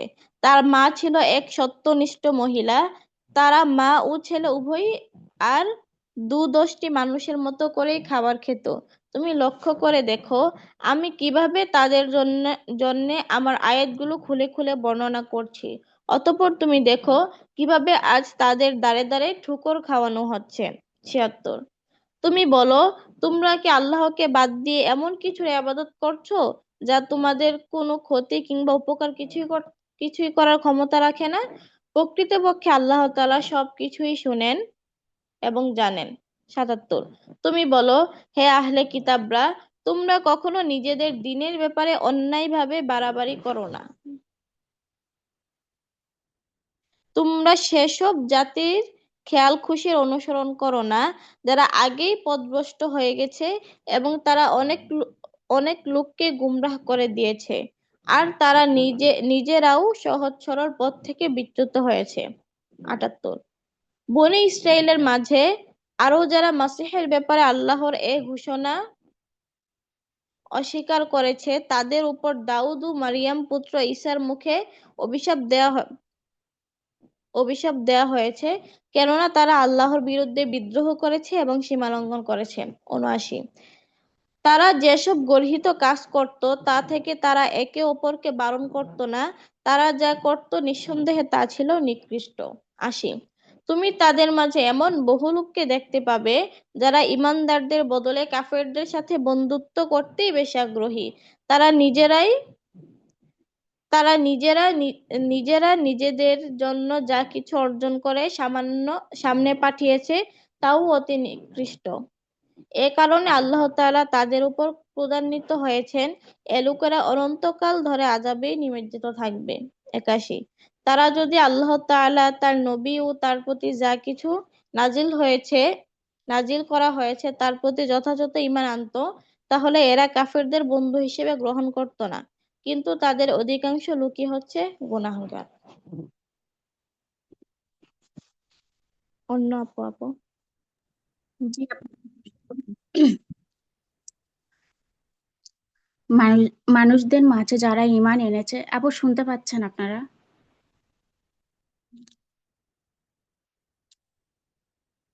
জি, শোনা যাচ্ছে আপু, মানুষদের পড়েন। মানুষদের মাঝে যারা ঈমান এনেছে তাদের সাথে শত্রুতার ব্যাপারে অবশ্যই তোমরা ইহুদি ও মুশরিকদের বেশি কঠোর দেখতে পাবে। অপরদিকে মুমিনদের সাথে বন্ধুত্বের ব্যাপারে তোমরা সেসব লোককে কিছুটা নিকটতর পাবে যারা বলেছে, অবশ্যই আমরা খ্রিস্টান। এটা এই ব্যা- এটা এই কারণে তখনও তাদের মধ্যে ধর্মীয় পণ্ডিত ব্যক্তি ও সংসার বিরাগী ফকির দরবেশরা মজুদ ছিল, আর এ ধরনের লোকেরা বেশি অহংকারও করে না। ৮৩।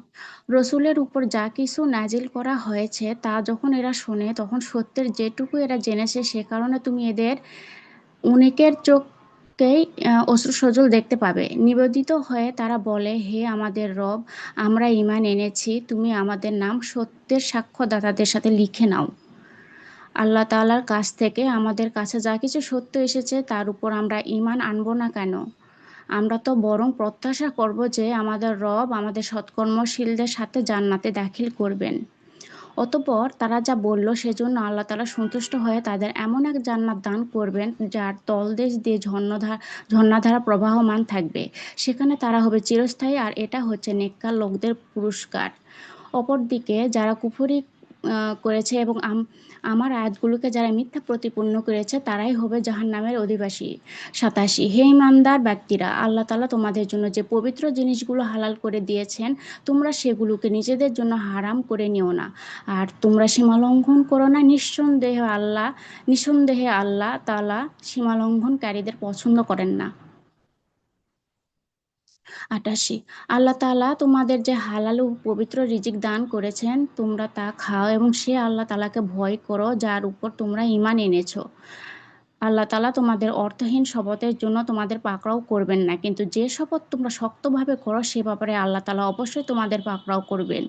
এ ধরনের এ ধরনের শপথ ভঙ্গ করলে তার কাফফারা হচ্ছে ১০ জন গরিব মিসকিনকে মধ্যম মানের খাবার খাওয়ানো, যা তোমরা সচরাচর নিজেদের পরিবার পরিজনদের খাইয়ে থাকো, কিংবা তাদের পোশাক পরানো, অথবা একজন ক্রীতদাস মুক্ত করে দেয়া। যে ব্যক্তি এর কোনোটাই পারবে না তার জন্য কাফফারা হচ্ছে ৩ দিন রোজা রাখা। যখন তোমরা তোমাদের শপথ ভাঙো তখন এই হচ্ছে তোমাদের শপথের কাফফারা। অতএব তোমরা তোমাদের শপথসমূহ রক্ষা করো। আল্লাহ তাআলা এভাবেই তার আয়াতসমূহ তোমাদের কাছে বিশদভাবে বর্ণনা করেন যাতে করে তোমরা কৃতজ্ঞতা জ্ঞাপন করতে পারো। ৯০। হে মানুষ, তোমরা যারা ঈমান এনেছ, তোমরা জেনে রাখো মদ, জুয়া, পূজার বেদী ও ভাগ্য নির্ণয়কারী স্বর হচ্ছে ঘৃণিত শয়তানের কাজ। অতএব তোমরা তা সম্পূর্ণরূপে বর্জন করো, আশা করা যায় তোমরা মুক্তি পেয়ে যাবে। 91। শয়তান মদ ও জুয়ার মধ্যে ফেলে তোমাদের মাঝে শত্রুতা ও বিদ্বেষ সৃষ্টি করে দিতে চায় এবং এভাবে সে তোমাদের আল্লাহ তাআলার স্মরণ ও নামাজ থেকে দূরে সরিয়ে রাখে। এরপরও কি তোমরা এই কাজ থেকে ফিরে আসবে না? 92। তোমরা আল্লাহর আনুগত্য করো তার রসূলের। হারাম কাজের ধ্বংসকারিতা থেকে সতর্ক থেকো, আর তোমরা যদি মুখ ফিরিয়ে নাও তাহলে জেনে রাখো আমার রসূলের দায়িত্ব হচ্ছে সুস্পষ্টভাবে আমার কথাগুলো পৌঁছে দেয়া। 93। যারা ঈমান এনেছে এবং নেক কাজ করেছে, এর নিষেধাজ্ঞা জারির আগে তারা যা কিছু খেয়েছে তার জন্য তাদের উপর কোনো গুনাহ নেই। হ্যাঁ, ভবিষ্যতে যদি তারা হারাম থেকে বেঁচে থাকে, আল্লাহর উপর ঈমান আনে এবং নেক আমল করে, অতঃপর আল্লাহ তাআলার নিষেধসমূহ থেকে তারা সতর্ক থাকে, এভাবে যতক্ষণ পর্যন্ত তারা ঈমান আনবে ও নেক আমল করবে, আবারও আল্লাহ তাআলাকে ভয় করবে ও সততার নীতি অবলম্বন করতে থাকবে, আল্লাহ তাআলা অবশ্যই তাদের ক্ষমা করে দিবেন, কেননা আল্লাহ তাআলা সৎকর্মশীল মানুষদের ভালোবাসে। 94। হে ঈমানদার লোকেরা, এহরাম বাঁধা অবস্থায় আল্লাহ তাআলা অবশ্যই এমন কিছু শিকারের বস্তু দিয়ে তোমাদের পরীক্ষা নেবেন যেগুলো তোমরা সহজেই নিজেদের হাত ও বর্শা দ্বারা ধরতে পারো, যেন আল্লাহ তাআলা একথা ভালো করে জেনে নিতে পারেন কে তাকে গায়েব থেকে ভয় করে। এরপরও যদি কেউ সীমা লঙ্ঘন করে, তার জন্য যন্ত্রণাদায়ক আযাব রয়েছে। 95। হে ঈমানদার ব্যক্তিরা, এহরাম বাঁধা অবস্থায় তোমরা কখনো শিকার হত্যা করো না। যদি তোমাদের কেউ এ অবস্থায় জেনে বুঝে শিকার হত্যা করে, তার জন্য এর বিনিময় হচ্ছে সে যে জন্তু হত্যা করেছে তার সমান পর্যায়ের একটি গৃহপালিত জন্তু কুরবানি হিসেবে কাবায় পৌঁছে দেয়া, যার ফয়সালা করবে তোমাদের দুজন নায়েবান বিচারক ব্যক্তি। কিংবা তার জন্য কাফফারা হবে কয়েকজন গরিব মিসকিনকে খাওয়ানো অথবা সমপরিমাণ রোজা রাখা, যাতে করে সে আপন কৃতকর্মের স্বাদ গ্রহণ করতে সক্ষম হয়। এই নিষেধাজ্ঞা জারির আগে যা কিছু গত হয়ে গেছে আল্লাহ তাআলা তা মাফ করে দিয়েছেন, কিন্তু এরপর যদি কেউ এর পুনরাবৃত্তি করে তাহলে আল্লাহ তাআলা অবশ্যই তার কাছ থেকে প্রতিশোধ নেবেন, আর আল্লাহ তাআলা পরাক্রমশালী, প্রতিশোধ গ্রহণের প্রবল শক্তিমান। 96। তোমাদের জন্য সমুদ্রের শিকার হালাল করা হয়েছে এবং তার খাবার তোমাদের জন্য ও সমুদ্রের পর্যটকদের জন্য উৎকৃষ্ট সম্পদ। মনে রাখবে, যতক্ষণ পর্যন্ত তোমরা ইহরাম বাঁধা অবস্থায় থাকবে ততক্ষণ পর্যন্ত শুধু স্থলভাগের শিকার তোমাদের জন্য হারাম থাকবে। তোমরা ভয় করো আল্লাহ তাআলাকে, যার সমীপে তোমাদের সবাইকে জড়ো করা হবে। 97। আল্লাহ তাআলা কাবা ঘরকে সম্মানিত করেছেন মানব জাতির জন্য, তার ভিত্তি হিসেবে তিনি এর প্রতিষ্ঠা করেছেন। একইভাবে তিনি সম্মানিত করেছেন হজের পবিত্র মাসকে, কুরবানির জন্তুকে এবং এই উদ্দেশ্যে পট্টি বাঁধা জন্তুগুলোকে। এটা এর জন্য যাতে করে তোমরা একথা জেনে নিতে পারো যে আকাশমালা ও পৃথিবীর যেখানে যা কিছু আছে আল্লাহ তাআলা তা সবই জানেন। অবশ্যই আল্লাহ তাআলা সর্ববিষয়ে সর্বজ্ঞ। 98। তোমরা জেনে রাখো অবশ্যই আল্লাহ তাআলার শাস্তি দানের ব্যাপারে খুবই কঠোর। নিঃসন্দেহে পুরস্কারের বেলাও আল্লাহ তাআলা ক্ষমাশীল, পরম দয়ালু। 99। রসুলের দায়িত্ব হেদায়েতের বাণী পৌঁছে দেয়া ছাড়া আর কিছুই নয়। আল্লাহ তাআলা জানেন তোমরা যা কিছু প্রকাশ করো এবং যা কিছু গোপন রাখো। 100। হে রসুল, তুমি বলো, পাক এবং নাপাক জিনিস কখনো সমান হতে পারে না। নাপাক জিনিসের প্রাচুর্য যতই তোমাকে চমৎকৃত করুক না কেন, অতঃপর হে জ্ঞানবান মানুষরা, তোমরা আল্লাহকে ভয় করো, আশা করা যায় তোমরা সফলকাম হতে পারবে। 101। হে ইমানদার লোকেরা, আল্লাহর নবীর কাছে এমন সব বিষয় নিয়ে প্রশ্ন করো না যার জবাব তোমাদের কাছে প্রকাশ করা হলে তোমাদের কষ্ট হবে। অবশ্য কোরআন নাজিল হবার মুহূর্তে যদি তোমরা প্রশ্ন করো তাহলে তা তোমাদের জন্য প্রকাশ করা হবে। এই বিধান জারির আগে যা কিছু হয়ে গেছে তা আল্লাহ তাআলা মাফ করে দিয়েছেন। আল্লাহ তাআলা পরম ক্ষমাশীল, ধৈর্যশীল। 102। তোমাদের আগেও কিছু সম্প্রদায় তাদের নবীকে এ ধরনের প্রশ্ন করেছিল, কিন্তু পরক্ষণে তারা তা অমান্য করতে শুরু করলো। 103। দেবতার উদ্দেশ্যে প্রেরিত কান ছেঁড়া বহিরা, দেবতার নামে উৎসর্গীকৃত সায়েবা, আর দেবতার উদ্দেশ্যে ছেড়ে দেয়া নর ও মাদী বাচ্চা প্রসবকারী ওয়াসিলা ও দেবতার উদ্দেশ্যে ছেড়ে দেয়া 10 বাচ্চা প্রসবকারিণী উষ্ট্রী, হাম, এর কোনোটাই কিন্তু আল্লাহ তাআলা বানিয়ে দেননি, বরং কাফেররাই কুসংস্কার দিয়ে আল্লাহর উপর মিথ্যা আরোপ করে, আর এদের অধিকাংশই কিছু উপলব্ধি করে না। যখন এদের বলা হয় আল্লাহ তাআলা যা কিছু নাজিল করেছেন তোমরা সেদিকে এসো, এসো তার রসুলের দিকে, তখন তারা বলে আমরা আমাদের বাপদাদাদের যার উপর পেয়েছি তাই আমাদের জন্য যথেষ্ট, যদিও তাদের বাপদাদারা সত্য মিথ্যা সম্পর্কে কিছুই জানতো না এবং তারা হেদায়েতের পথেও চলতো না। 105। হে ইমানদার লোকেরা, তোমাদের নিজেদের দায়িত্ব তোমাদের নিজেদের উপর। কোনো ব্যক্তি যদি গুমরাহ হয় তাহলে সে ব্যক্তি তোমাদের কোনো ক্ষতি সাধন করতে পারবে না যতক্ষণ পর্যন্ত তোমরা নিজেরা সঠিক পথের উপর চলতে থাকবে। তোমাদের সবার ফিরে যাওয়ার জায়গা আল্লাহর কাছে। অতঃপর তোমাদের সেদিন তিনি তোমাদের বলে দিবেন দুনিয়ায় তোমরা কি করছিলে। 106। হে ইমানদার ব্যক্তিরা, তোমাদের কারো যখন মৃত্যুর সময় এসে উপনীত হয়, উসিয়ত করার মুহূর্তে তোমাদের মধ্যে থেকে দুজন ন্যায়পরায়ণ মানুষের সাক্ষ্য থাকা প্রয়োজন। আর যদি তোমরা প্রবাসে থাকো এবং এই সময় যদি তোমাদের উপর মৃত্যুর বিপদ এসে পড়ে, তখন বাইরের লোকদের মধ্য থেকে দুজন ব্যক্তি সাক্ষী থাকবে। পরে যদি তোমরা কোনো সন্দেহ প্রকাশ করো তাহলে সাক্ষী দুজনকে নামাজের পর আটকে রাখবে, অতঃপর তারা আল্লাহর নামে কসম করে বলবে আমরা কোনো স্বার্থের খাতিরে এ সাক্ষ্য বিক্রি করব না, এমনকি ঘনিষ্ঠ আত্মীয় হলেও নয়। আমরা আল্লাহর সাক্ষ্য গোপন করব না। আমরা যদি তেমন কিছু করি তাহলে আমরা গুনাহগারদের দলে সামিল হয়ে যাব। 107। অতঃপর যদি এটা প্রকাশিত হয় যে এ বাইরের দুজন সাক্ষী সাক্ষ্য গোপন করে অপরাধে লিপ্ত ছিল, তাহলে আগে যাদের স্বার্থহানি ঘটেছিল তাদের মধ্য থেকে দুজন সাক্ষী তাদের স্থলাভিষিক্ত হবে। তারা এসে আল্লাহর নামে শপথ করে বলবে আমাদের সাক্ষ্য অবশ্যই তাদের সাক্ষ্য অপেক্ষা বেশি সত্যভিত্তিক। আমরা সাক্ষ্যের ব্যাপারে সীমালঙ্ঘন করিনি। আমরা যদি তেমনটি করি তাহলে আমরা জালেমদের দলভুক্ত হয়ে পড়ব। 108। এ পদ্ধতিতে বেশি আশা করা যায় তারা ঠিক ঠিক সাক্ষ্য নিয়ে আসবে, অথবা তারা অন্তত পক্ষে উভয় করবে, তাদের কসম আবার অন্য কারো কসম দ্বারা বাতিল করে দেওয়া হবে। তোমরা আল্লাহ তাআলাকে ভয় করো এবং রাসূলের কথা শোনো। আল্লাহ তাআলা কখনো পাপী লোকদের সৎ পথে পরিচালিত করেন না। 109। যেদিন আল্লাহ তাআলা সকল রসুলকে একত্রিত করবেন, অতঃপর তিনি বলবেন হে রসুলরা, তোমাদের দাওয়াতের প্রতি মানুষদের পক্ষ থেকে কিভাবে সাড়া দেওয়া হয়েছিল। তারা বলবে আমরা তো তার কিছুই জানি না, যাবতীয় গায়েবের বিষয়ে তুমি ভালো জানো। 110। স্মরণ করো যখন আল্লাহ তাআলা বলবেন হে মারিয়াম পুত্র ঈসা, আমার সেই নিয়ামতের কথা স্মরণ করো যা আমি তোমাকে ও তোমার মাকে দান করেছিলাম, বিশেষ করে যখন আমি পবিত্র আত্মা দিয়ে তোমাকে সাহায্য করেছিলাম।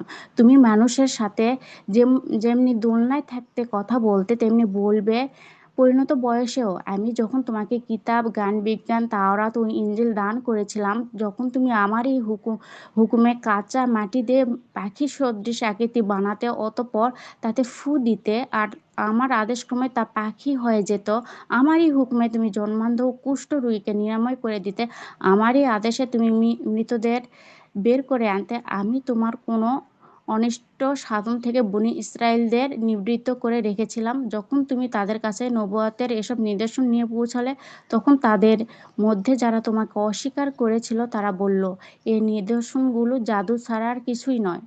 আরও স্মরণ করো যখন আমি হাওয়ারি সাথীদের অন্তরে এ প্রেরণা দিয়েছিলাম তোমরা আমার প্রতি ও আমার রসুলের প্রতি ঈমান আনো। তারা বলল হে রব, আমরা তোমার উপর ঈমান আনলাম, তুমি এ কথার উপর সাক্ষী থেকো যে আমরা তোমার অনুগত। 112। অতঃপর যখন এই হাওয়ারীরা বলল হে মারিয়াম পুত্র ঈসা, তোমার রব কি আসমান থেকে খাবার সজ্জিত একটি টেবিল আমাদের জন্য পাঠাতে পারেন? ঈসা বলল সত্যি যদি তোমরা মুমিন হয়ে থাকো তাহলে অহেতুক দাবি পেশ করার ব্যাপারে আল্লাহ তাআলাকে ভয় করো। 113। তারা বলল আমরা শুধু এইটুকুই চাই, আমরা সেই টেবিল থেকে কিছু খাবার খাবো, এতে আমাদের মন পরিতৃপ্ত হয়ে যাবে, এতে করে আমরাও এও জানতে পারবো যে তুমি আমাদের কাছে সঠিক কথা বলেছ, আমরা নিজেরাও এর উপর সাক্ষী হব। 114। মারিয়াম পুত্র ঈসা আল্লাহর দরবারে বলল হে আল্লাহ, হে আমাদের রব, তুমি আমাদের জন্য আসমান থেকে খাবার সজ্জিত একটি টেবিল পাঠাও। এ হবে আমাদের জন্য, আমাদের পূর্ববর্তী ও আমাদের পরবর্তীদের জন্য তোমার কাছ থেকে পাঠানো একটি আনন্দোৎসব এবং তোমার কুদরতের একটি নিদর্শন। তুমি আমাদের রিজিক দাও, কেননা তুমি হচ্ছে উত্তম রিজিকদাতা। 115। আল্লাহ তাআলা বললেন হ্যাঁ, অচিরেই আমি তা তোমাদের উপর পাঠাচ্ছি। এরপর যদি তোমাদের কেউ আমার ক্ষমতা অস্বীকার করে তাহলে তাকে আমি এমন কঠিন শাস্তি দেব যা আমি সৃষ্টিকুলের কাউকে আর দেব না। 116। যখন আল্লাহ তাআলা বলবেন, হে মারিয়াম পুত্র ঈসা, তুমি কি কখনো তোমার লোকদের একথা বলেছিলে, তোমরা আল্লাহকে বাদ দিয়ে আমাকে ও আমার মাকে ইলা বানিয়ে নাও? এ কথার উত্তরে সে বলবে, হে আল্লাহ, সমগ্র পবিত্রতা তোমার জন্য। এমন কোনো কথা আমার পক্ষে শোভা পেত না যে কথা বলার আমার কোনো অধিকারই ছিল না। যদি আমি তাদের এমন কোনো কথা বলতামই, তাহলে তুমি তো অবশ্যই তা জানতে। নিশ্চয় তুমি জানো আমার মনে যা কিছু আছে, কিন্তু আমি জানি না তোমার মনে কি আছে। যাবতীয় গায়েবের খবর অবশ্যই তুমি ভালো করে জানো। 117। তুমি আমাকে যা কিছু বলতে হুকুম করেছো, আমি তো তাদের তাছাড়া অন্য কিছুই বলিনি। আর সে বিষয়টি ছিল, তোমরা শুধু আল্লাহ তাআলার ইবাদত করো, যিনি আমার রব, তোমাদেরও রব। আমি যতদিন তাদের মধ্যে ছিলাম, ততদিন আমি নিজেই তাদের কার্যকলাপের সাক্ষী ছিলাম। কিন্তু যখন তুমি আমাকে তুলে নিলে, তখন তুমিই ছিলে তাদের উপর একক নেগমান। যাবতীয় ক্রিয়াকর্মের তুমিই ছিলে সাক্ষী। 118। তাদের অপরাধের জন্য তুমি যদি তাদের শাস্তি দাও, দিতে পারো। নিঃসন্দেহে তারা তোমারই বান্দা। আর তুমি যদি তাদের ক্ষমা করে দাও, তাও তোমার দয়া। অবশ্যই তুমি বিপুল ক্ষমতাশালী, প্রজ্ঞাময়। 119। আল্লাহ তাআলা বলবেন, হ্যাঁ, এ হচ্ছে সেদিন যেদিন সত্যবাদী ব্যক্তিদের তাদের সততা প্রচুর প্রচুর কল্যাণ দান করবে। আর সে কল্যাণ হচ্ছে তাদের জন্য এমন সুরম্য জান্নাত, যার তলদেশ দিয়ে অমীয় ঝর্ণাধারা প্রবাহিত থাকবে। সেখানে তারা চিরদিন থাকবে। আল্লাহ তাআলা তাদের উপর সন্তুষ্ট থাকবেন এবং তারাও আল্লাহর উপর সন্তুষ্ট থাকবে। বস্তুত এ হচ্ছে এক মহা সাফল্য। 120। আকাশমালা, জমিন এবং এর মধ্যবর্তী সমগ্র সৃষ্টিলোকের ভেতর যা কিছু আছে, তার সমুদয় বাদশাহী আল্লাহর জন্য, এবং তিনি সবকিছুর উপর ক্ষমতাবান। বিসমিল্লাহির রহমানির রহিম। সমস্ত প্রশংসা আল্লাহ তাআলার জন্য, যিনি আকাশমালা ও ভূমণ্ডল পয়দা করেছেন। তিনি অন্ধকারসমূহ ও আলো সৃষ্টি করেছেন। যারা আল্লাহ তাআলাকে অস্বীকার করে, তারা প্রকারান্তরে অন্য কিছুকে তাদের মালিকের সমকক্ষ হিসেবে দাঁড় করায়। তিনি তোমাদের মাটি থেকে সৃষ্টি করেছেন, অতঃপর তিনি সবার বাঁচার একটি মেয়াদ নির্দিষ্ট করে দিয়েছেন। তেমনি তাদের মৃত্যুরও তার কাছে একটি সুনির্দিষ্ট মেয়াদ রয়েছে। তারপরও তোমরা সন্দেহ করছো। আসমানসমূহ ও জমিনের সর্বত্র তিনিই হচ্ছেন একমাত্র আল্লাহ। তিনি যেমনি তোমাদের গোপন ও প্রকাশ্য বিষয়সমূহ জানেন, তেমনি তিনি জানেন তোমরা পাপ পুণ্যের কতটুকু উপার্জন করছো তাও। 4। তাদের মালিকের আয়াতসমূহের মধ্যে এমন একটা আয়াতও নেই যা তাদের কাছে আসার পর তারা তা থেকে মুখ ফিরিয়ে নেয়নি। 5। তাদের কাছে যতবারই সত্য দিন এসেছে, ততবারই তারা তাকে মিথ্যা বলেছে। ও অচিরেই তাদের কাছে সে খবরগুলো এসে হাজির হবে যা নিয়ে তারা বিদ্রূপ করছিল। 6। তারা কি দেখেনি, তাদের আগে আমি এমন বহু জাতিকে বিনাশ করে দিয়েছি, যাদের আমি পৃথিবীতে এমন প্রতিষ্ঠা দান করেছিলাম যা তোমাদেরও দান করিনি। আকাশ থেকে তাদের উপর আমি প্রচুর বৃষ্টি বর্ষণ করেছি। আবার তাদের মাটির নিচ থেকে আমি ঝর্ণাধারা প্রবাহিত করে দিয়েছি। অতঃপর তাদের পাপের কারণে আমি তাদের চিরতরে ধ্বংস করে দিয়েছি। আর তাদের পর আমি এক নতুন জাতির উত্থান ঘটিয়েছি। 7। হে নবী, আমি যদি তোমার উপর কাগজে লেখা কোনো কিতাবে নাজিল করতাম এবং তারা যদি তাদের হাত দিয়ে তা স্পর্শও করত, তারপরেও যারা কুফরি করেছে তারা বলতো, এটা তো সুস্পষ্ট জাদু ছাড়া আর কিছুই নয়। তারা বলে, এ নবীর প্রতি কোনো ফেরেশতা নাজিল করা হলো না কেন? যদি সত্যিই আমি কোনো ফেরেশতা পাঠাতাম, তাহলে আযাবের ফয়সালা তখনই হয়ে যেত। এরপর তো আর এরপর তো আর কোনো অবকাশই তাদের দেয়া হতো না, নয়? তাছাড়া আমি যদি সত্যি ফেরেশতা পাঠাতাম, তাকেও তো মানুষ বানিয়েই পাঠাতাম। আজ যেমন এরা সন্দেহ করছে, তখন আমি এমনইভাবে তাদের মনের উপর সন্দেহ বসিয়ে দিতাম। 10। হে রসূল, তোমার আগেও বহু নবী রসুলকে এভাবে ঠাট্টা বিদ্রূপ করা হয়েছিল। অনন্তর তাদের মধ্যে যারা নবীর সাথে যে ঠাট্টা বিদ্রূপ করেছে, তাই তাদের আযাবের আকারে পরিবেষ্টন করে ফেলেছে। 11। হে নবী, তুমি বলো, তোমরা পৃথিবীতে ঘুরে ফিরে দেখো দেখো যারা নবী রসুলদের মিথ্যা প্রতিপন্ন করেছে, তাদের কি ভয়াবহ পরিণাম হয়েছে। আপু। জি আপু, আমাকে কি শোনা যাচ্ছে? হ্যাঁ আপু, শোনা যাচ্ছে আমাকে? জি আপু, শুনতে পাচ্ছি। জি। যাচ্ছে যাচ্ছে, শোনা যাচ্ছে। হ্যাঁ, ঠিক আছে আপু। হে নবী, তুমি তাদের জিজ্ঞেস করো, আসমান সমূহ ও জমিনে যা আছে তা সব কার? তুমি বলো, এর সবকিছুই আল্লাহ তাআলার জন্যে। মানুষদের ওপর দয়া করাটা তিনি তার নিজের ওপর কর্তব্য বলে স্থির করে নিয়েছেন। কিয়ামতের দিন তিনি তোমাদের অবশ্যই জড়ো করবেন, এতে সন্দেহ নেই। যারা নিজেরাই নিজেদের ক্ষতি সাধন করেছে তারা এই দিনকে বিশ্বাস করে না। 13, রাত ও দিনের মাঝে যা কিছু স্থিতি লাভ করেছে তার সবকিছুই তার জন্যে, তিনি সব শোনেন এবং দেখেন। 14, হে নবী, তুমি বলো, আমি কিভাবে আসমান সমূহ ও জমিনের মালিক আল্লাহ তাআলাকে বাদ দিয়ে অন্য কাউকে নিজের পৃষ্ঠপোষক বানিয়ে নেব, অথচ তিনিই সবাইকে আহার যোগান, তাকে কোনো রকমের আহার যোগানো যায় না। তুমি বলো, আমাকে আদেশ দেওয়া হয়েছে যেন সবার আগে আমি তার অনুগত হই, এবং আমাকে এই মর্মে আরো আদেশ দেওয়া হয়েছে, তুমি কখনো মুশরিকদের দলে শামিল হও না। 15, তুমি বলো, আমি যদি আমার মালিকের অবাধ্য হই তাহলে আমি এক মহাদিবসের আজাব আপতিত হওয়ার ভয় করি।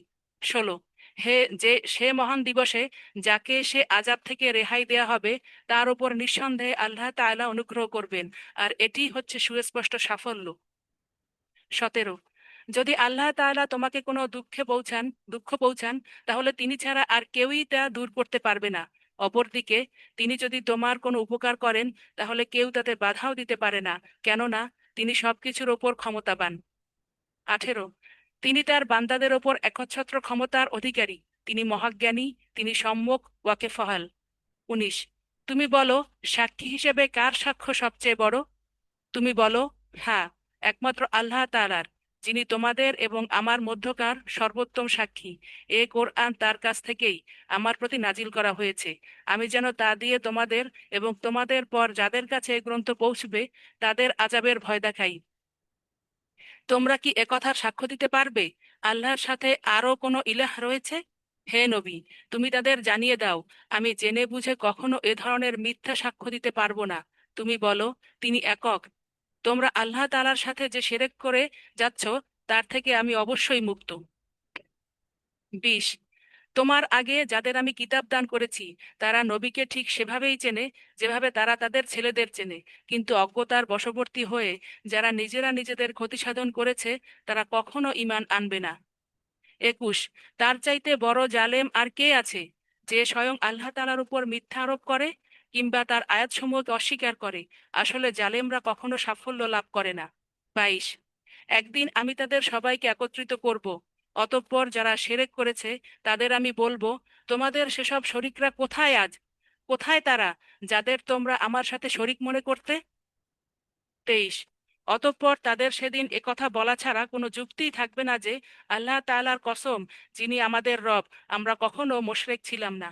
24, হে নবী, তুমি দেখো কিভাবে আজ এরা নিজেরাই নিজেদের মিথ্যা প্রতিপন্ন করছে, এবং তাদের নিজেদের বানানো কথা কিভাবে আজ নিষ্ফল হয়ে যাচ্ছে। 25, তাদের মধ্যে এমন কিছু লোকও আছে যাকে দেখলে মনে হয় তোমার কথা সে কান দিয়ে শুনছে, কিন্তু আসলে আমি তাদের মনের উপর পর্দা ঢেলে দিয়েছি, যার কারণে তারা কিছুই উপলব্ধি করতে পারে না। আমি তাদের কানেও ছিপি এঁটে দিয়েছি, মূলত তারা যদি আল্লাহর সব কয়টি নিদর্শন দেখেও নেয় তবুও তারা তাতে ঈমান আনবে না। এমনকি তারা যখন তোমার সামনে আসবে তখন তোমার সাথে বিতর্কে লিপ্ত হবে। কোরআনের আয়াত সম্পর্কে কাফেররা বলবে, এ তো পুরনো দিনের গল্প কথা ছাড়া আর কিছুই নয়। 26, তারা যেমন নিজেদের তা শোনা থেকে বিরত রাখে তেমনি অন্যদেরও তা থেকে দূরে রাখে, এ দিয়ে মূলত তারা নিজেদেরই ধ্বংস সাধন করছে, অথচ তারা কোনো খবরই রাখে না। 27, তুমি যদি সত্যিই তাদের দেখতে পেতে, যখন এদের আগুনের ওপর এনে দাঁড় করানো হবে তখন তারা বলবে, হায়, যদি আমাদের আবার দুনিয়ায় ফেরত পাঠানো হতো তাহলে আমরা আর কখনো আমাদের মালিকের আয়াতসমূহকে মিথ্যা প্রতিপন্ন করতাম না, এবং আমরা অবশ্যই ঈমানদার লোকেদের দলে শামিল হয়ে যেতাম। 28, এর আগে যা কিছু তারা গোপন করে আসছিল আজ তা তাদের জন্য উন্মুক্ত হয়ে গেল।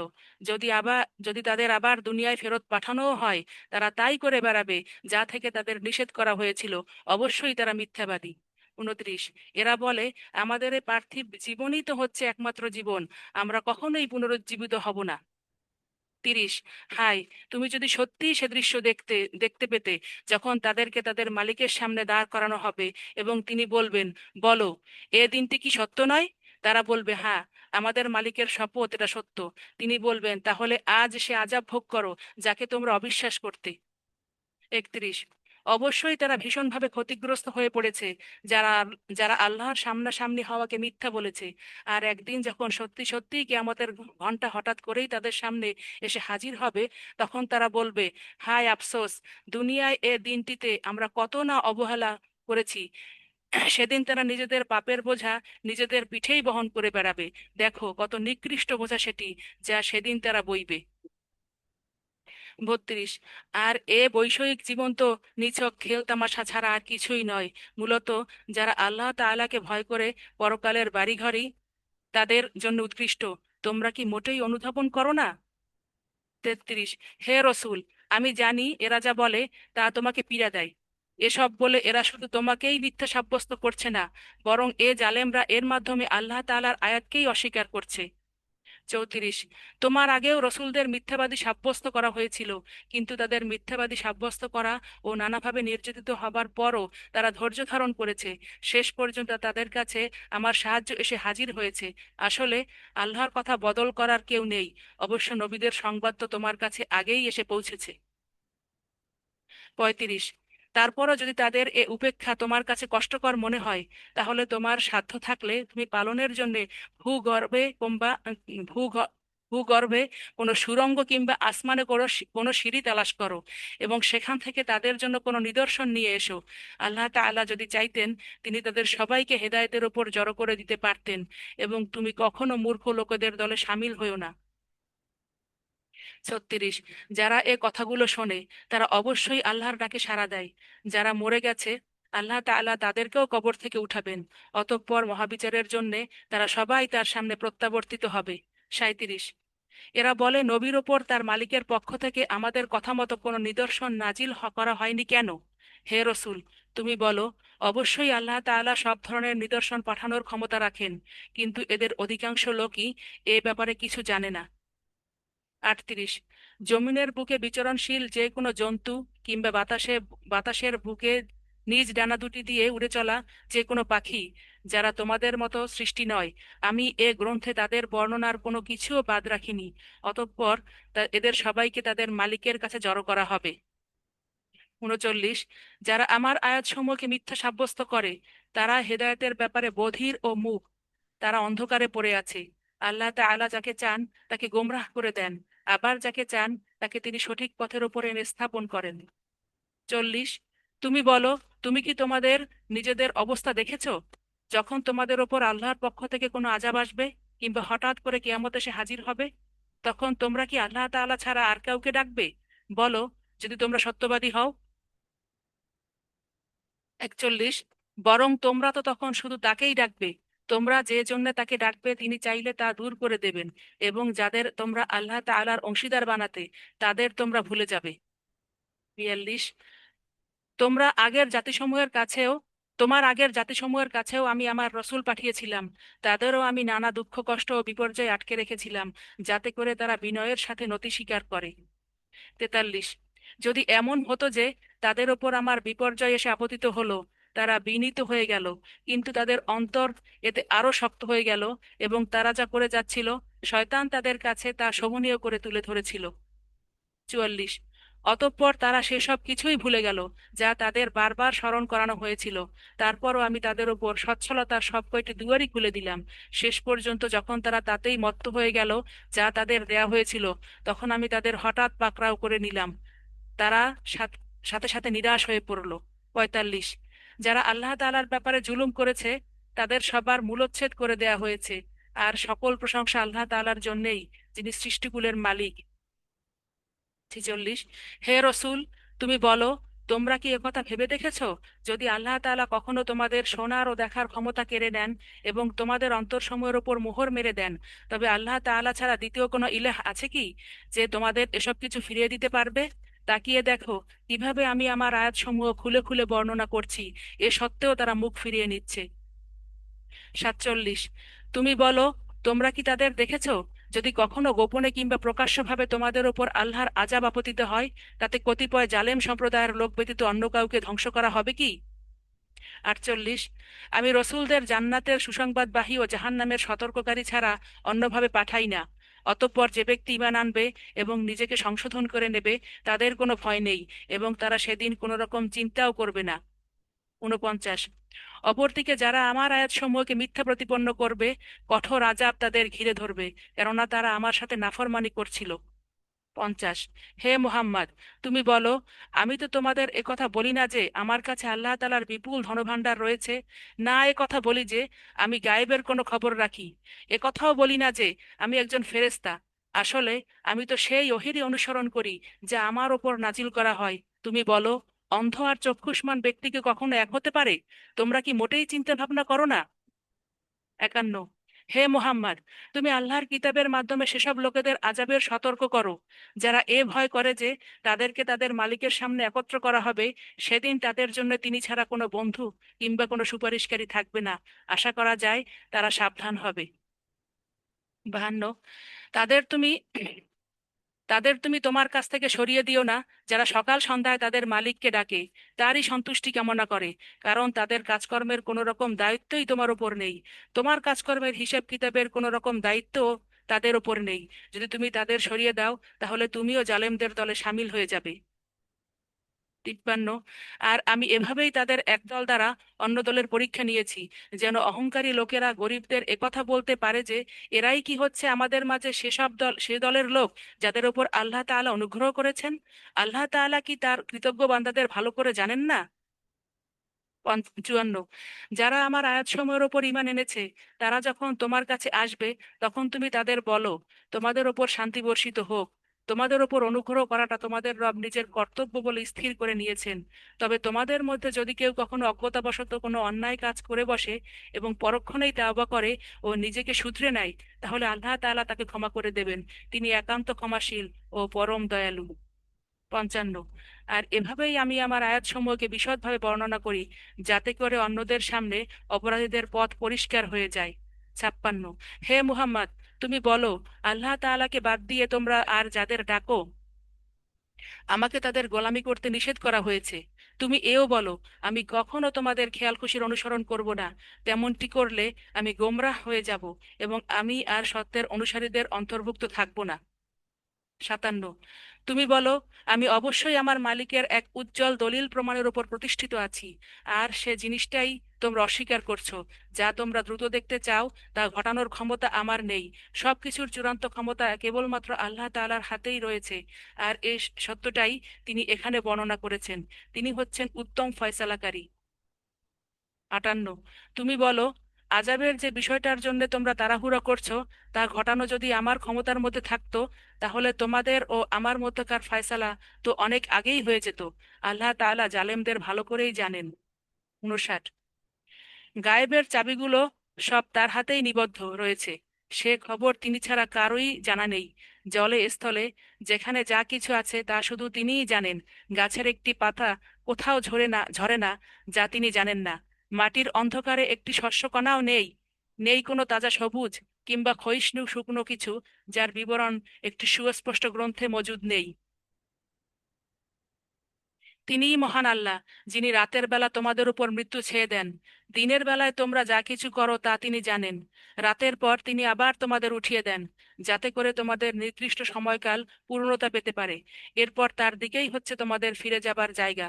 অতঃপর তিনি তোমাদের বলে দেবেন তোমরা দুনিয়ায় কী কাজ করছিলে। 61।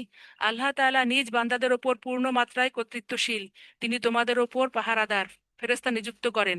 এভাবে তোমাদের কারো যখন মৃত্যু এসে হাজির হয় তখন প্রেরিত ফেরেশতারা তার জীবনের সমাপ্তি ঘটিয়ে দেয়। দায়িত্ব পালনে তারা কখনো কোনো ভুল করে না। আলহামদুলিল্লাহ। আলহামদুলিল্লাহ। আলহামদুলিল্লাহ, আলহামদুলিল্লাহ। দেখছেন, পড়তে পড়তে শুরু করছি, আমরা 7 পারায় চলে আসছি। সুবহানাল্লাহ। আলহামদুলিল্লাহ।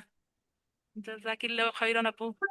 এই আর কি, আলহামদুলিল্লাহ, আমরা পড়তে পড়তেছি। আল্লাহ সুবহানাহু ওয়া তাআলা আমাদেরকে আলহামদুলিল্লাহ। বুঝার, আলহামদুলিল্লাহ। মানার এবং অ্যাপ্লাই করার তৌফিক দান করে দেন, আমিন। আমিন আমিন আল্লাহুম্মা আমিন।